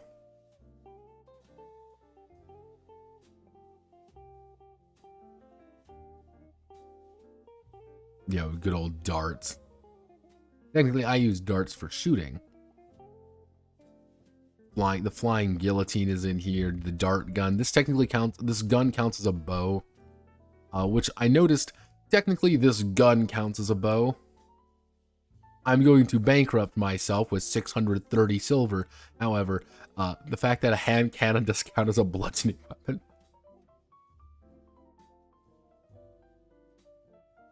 Yeah, technically a hand cannon counts as a bludgeoning weapon. It's great. Cannons have limited to their use as weapons. Yeah, I don't care. It's like, here's my gun. And then here's all the armor. Yeah, most of these are pretty standard. It's exactly what you think what they think they are. And like, hey, I want to have robes. I want to have this. I want to have leather armor. I want to have, you know, lamellar. I want brigandines. I want a fluted armor. You want to have fluted armor? Flute. Now, actually, when it comes to shields, I don't know why this is spike shield when using the weapon. Kite shield, block score. Your block score is actually, if you choose to block damage, it's you trying to block it with the shield. You're still gonna take the full amount of damage, just minus whatever the block score is. It goes to your armor. So like kite shield, that's like +4 armor, like 4 armor. Heater shields, Jesus, 5, 6. Like these are really bad. These are really bad. That's not really, like, you can get hit for like, sorry, I got hit by like for 40 damage. Like, yeah, I ain't gonna do jack shit. Magical equipment. +1, +2s, you know exactly how this works. Venture tools, your standard assortment of shit, you know how this works. Clothing, same idea. And that's kind of Goblin Slayer. Like, there isn't really that much else to really go over. Here's the entire setting book. Okay, so the setting book starts on page 406. Remember, this was about 100 fucking pages of just equipment. Not that much equipment either, just a lot. However, where is it? This is vitally important. These are actually taken from, I think, a combination of sources. You're like, oh, look at here. This is very cool. Oh, here's humans. We like humans. The dwarves, the elves. Oh, look at her. She's so pretty. We like pretty elves. Look at her pretty elves. No, we good old halflings. Made for emergency rations.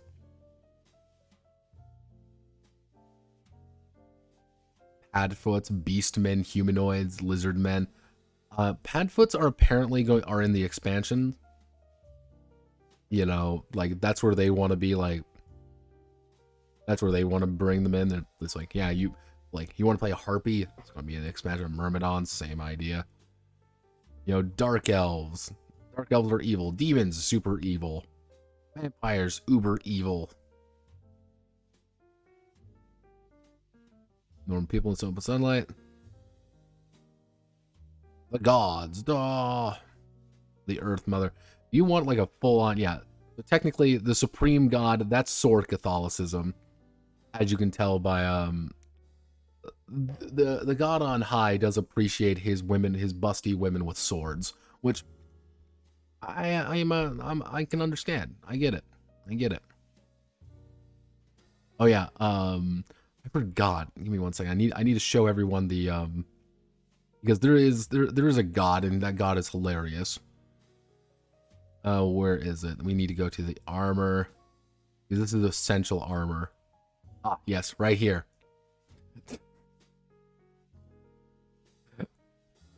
Bikini armor is in this game. Breastplate, lower region armor that can barely be called that. Some ensembles include shoulder pads, but this armor is essentially underwear. Many women and female followers of Valkyrie wear it. Since it's standard fare for gladiator slaves, it wasn't actually made to be worn by females only.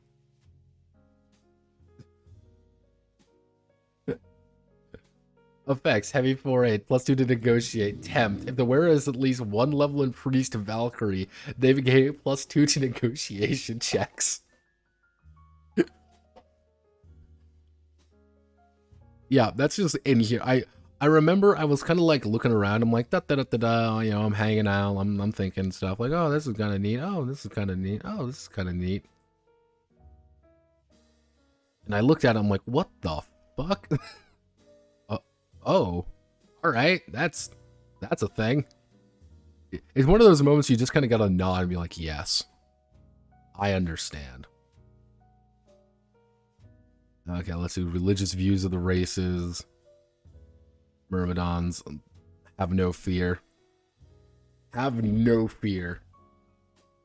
No, don't forget about the calendar. Don't forget about spring. The winter's passing. The day of fertility. How can we forget such a thing? Night of Starfall, Wine Day. Noboru, why is Wine Day in here? Why is this so explicitly detailed? Noboru, what do you dry? Sir, Nobu, what do you dry? Nobu, please. I have no idea like why it was like explicitly required that they show us Wine Day about them making foot wine. And I can tell you this right now, so thank you very much, Zach, for not following. I can tell you this right now. Noboru, when he was writing this big, and the first thought in his head, like, God, I wish I was a grape. Like, just that immediate thought. Yeah, here's all the girls, including, I don't know her, who want to make grapes, make wine, to drink wine. Yeah, like wine. That's why I said, like, this is a setting Bible, effectively. If you want a full goddamn setting Bible for the four-cornered world, it's this. And they're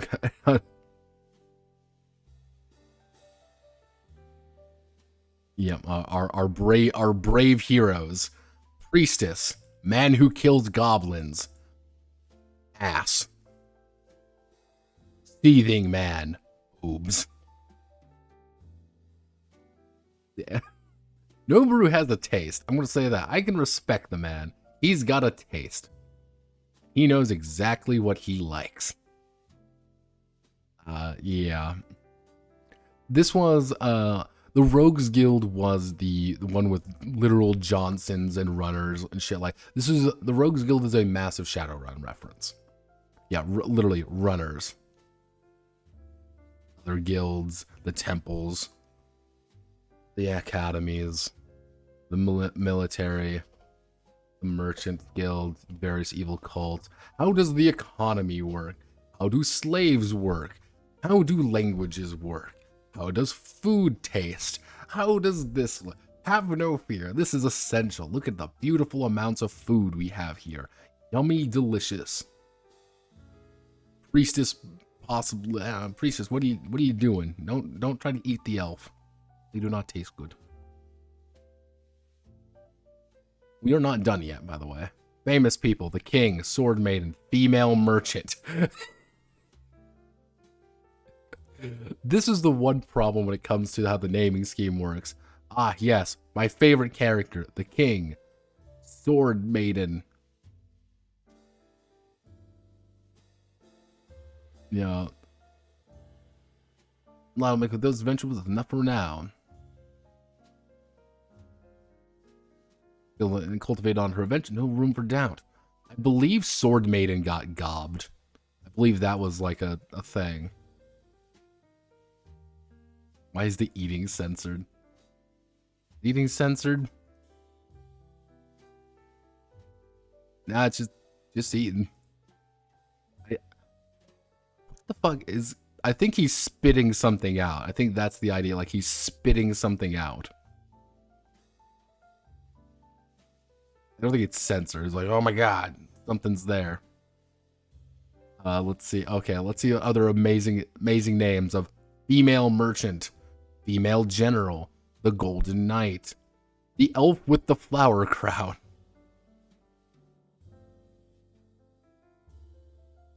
Here are the heroes. As you can tell, this is the superhero. I believe Noboru played either her or her. I don't think he was the central character. Black-haired girl, top adventure platinum. She's still about 15 years old. Looked too young for someone to be watching her from a distance. Possesses strength far beyond normal here. Circumstance, fortunately, pull that sacred store out.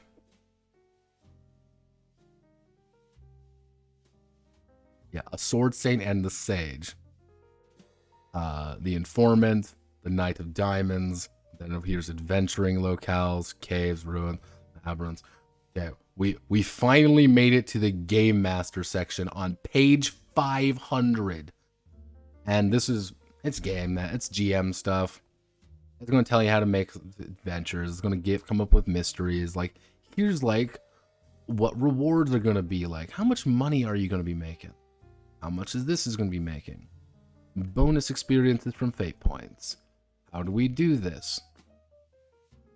And it's like, here are the pre-made adventures. I'm not going to go with the pre-made adventures. There's quite a few pre-made adventures. And then we have the enemies. Now, we're going to look at the only important enemies in the game. Let's be honest with ourselves here.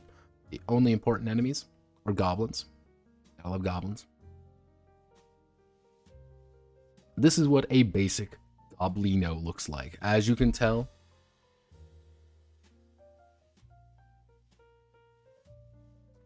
as you can see, goblins are actually very weak. Any weapon can pretty much one-shot a goblin if you roll high enough. So, for example, their dodge is technically 12. I can instantly shoot a goblin with my dart gun. I walk up being like, hello, goblin, how are you? And goblin's like, oh my god, how are you? Roll. I rolled a 22, so let me roll my 3d6 damage. Oh, 10, 15 damage, and you got 2 armor. 12 damage.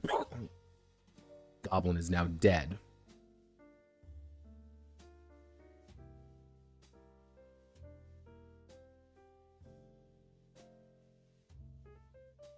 Very important characters. Yes, welcome to the Gorbinos.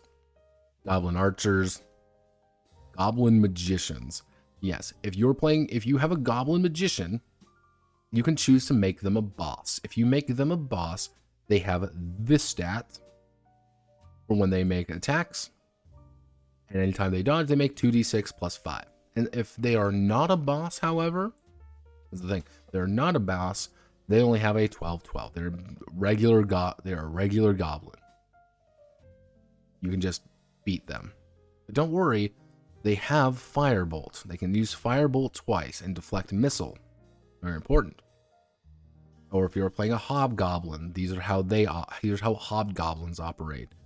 Which hobgoblins are scary, not because they are, strong, because 20 health doesn't seem like a lot. Like, you can hit 20. It's because they have a good armor stat, because they're rolling pretty consistently to dodge. It's hard to dodge them. And it's like, here's the goblin shaman, here's goblin fighters. You know, for example, if you want to fight a goblin fighter, you can buff a goblin fighter up pretty hard and make him real scary. You know, for example, let's say you have a goblin chief, 50 HP, 5 armor, 20 natural, 2d6 plus 13 damage. It's like, oh wow, this guy's hitting like a fucking freight train, 17 dodge. But oh no, he's flanked by four goblins that give him a +1 to hit checks, power, and his armor score. A good goblin fighter, or like a good hobgoblin with a bunch of goblins surrounding him, goblins operate as a fucking pack. They work together, they overwhelm you, and that's how they are going to win. They don't beat you by virtue of just hanging out and having fun. They beat you by having more stuff than you. And just about anything can be turned into a boss of some capacity. I think only level 1 things can't be turned into a boss. If I look down here, like giant rats can't be turned into bosses. Slimes can't be. Some things are pretty precise about what can and cannot be turned into a boss creature of some variety. Where is it?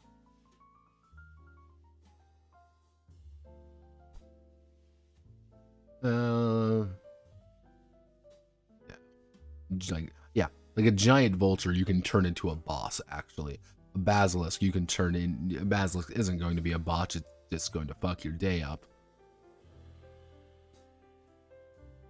Or like, hey, a manticore. If you want to play if you want to have a manticore with like a few bears riding by him, like yeah, they can. I guess you can do that. It's kind of weird, but you can. You want to kill elephants? You can do that. There's various spirits, various abilities. But generally speaking, this is Goblin Slayer. All its details. Overall, Goblin Slayer is, by its nature... Actually, how do I want to word this? Goblin Slayer is a fascinating game for 2 reasons.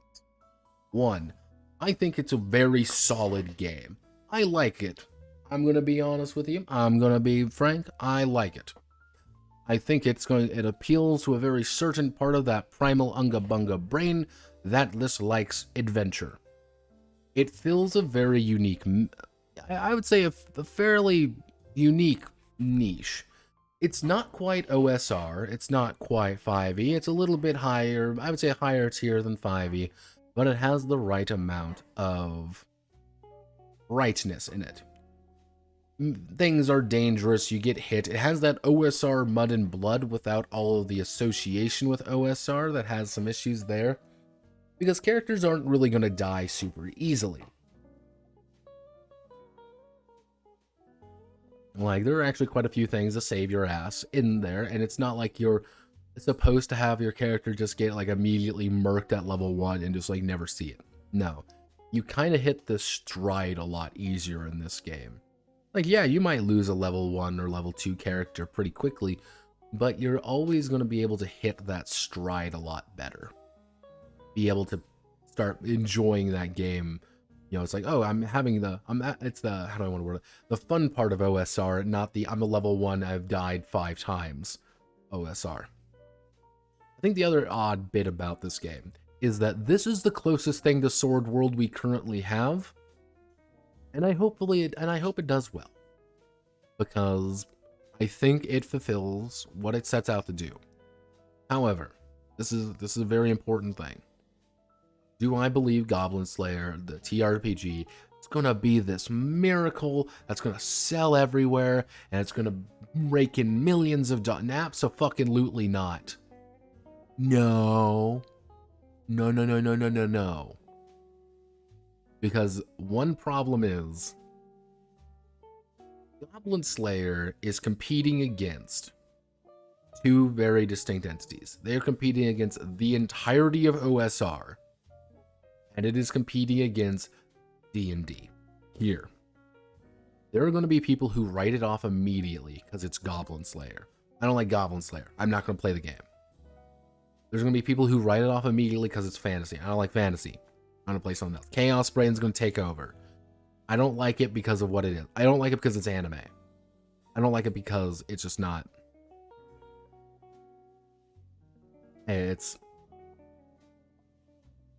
I think some people are going to look at it being like, oh, I just want Goblin Slayer, and it immediately be opened up by like, I want to talk about Goblin Slayer. Goblin rape rules, where are my goblin rape rules? Well, you know, it's kind of the unfortunate reality, kind of like what I talked about at the start of the stream, which is Goblin Slayer has that initial bit, which is kind of determined to be kind of a marketing gimmick.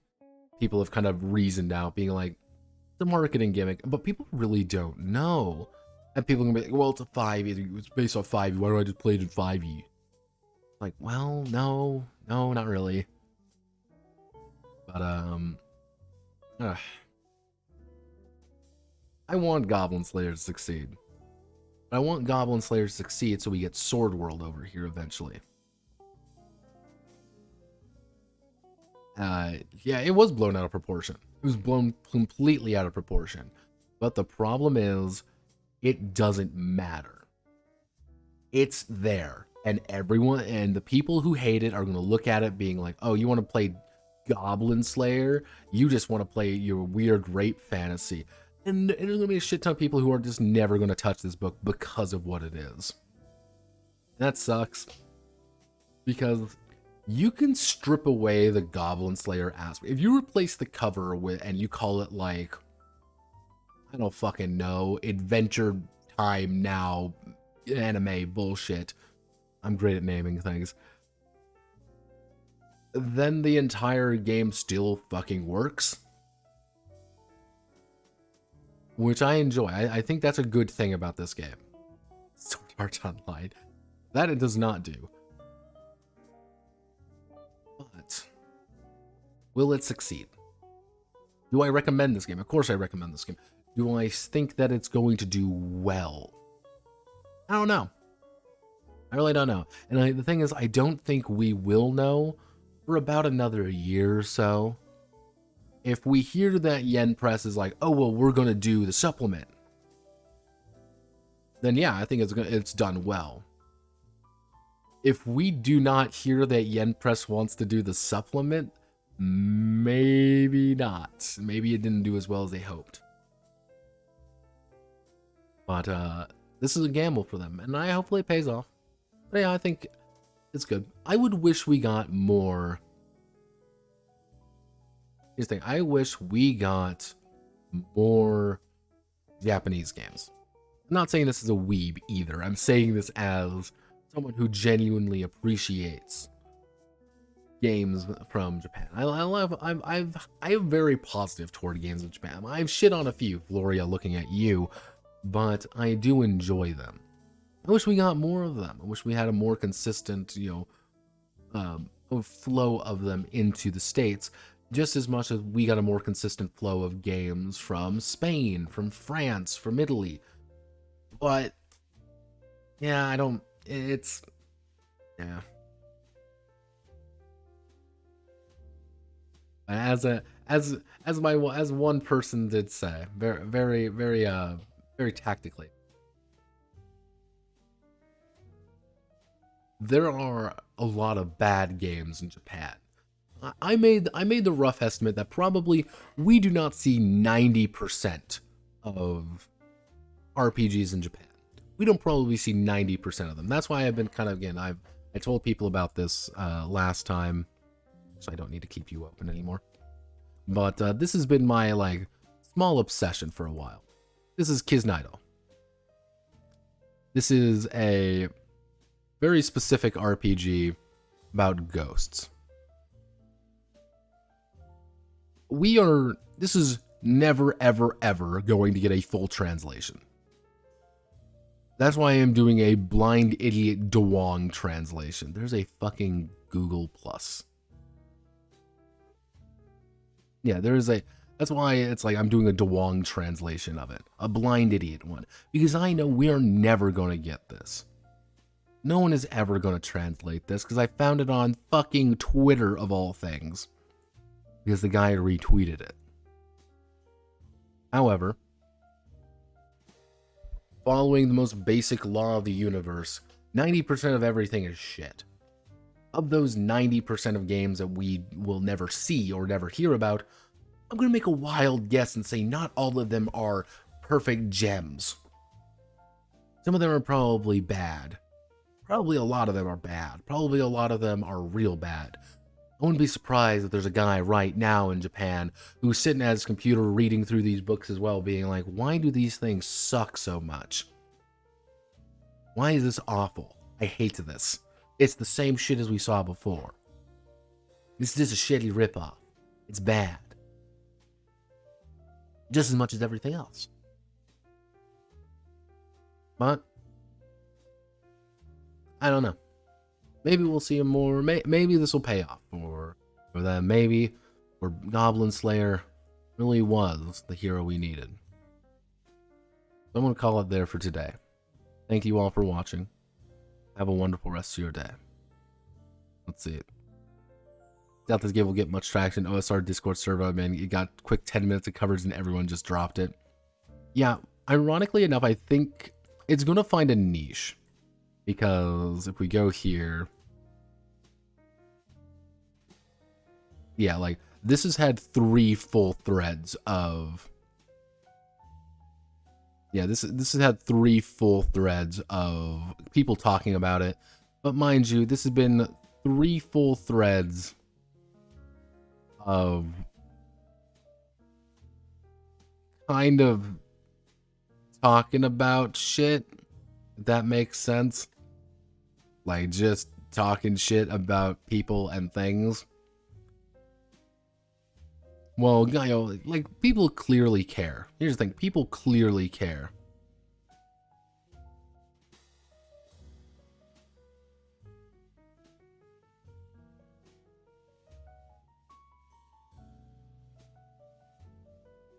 It's more people yelling about Goblin Slayer. And more people yelling about, you know, just Japanese RPGs in general, or just people yelling. But eventually it'll peter out, and that sucks. I can hope it gets traction. And out of anything, I think Goblin Slayer of all things will get traction. But I think it's gonna shrink down to, again, the JRPG crowds who are gonna really like it. And it's going to be the people going to want to do that. Inevitably, someone's going to try to probably make a jank-ass version of Sword World using it. But I think it'll probably kind of quietly peter out. That sucks. That's all I can say about that. But alas, my name is Notepad Anon. Hope you have a wonderful rest of your day. Godspeed, good luck. And I'll see you all most likely on... most likely Monday, maybe tomorrow. I don't know yet.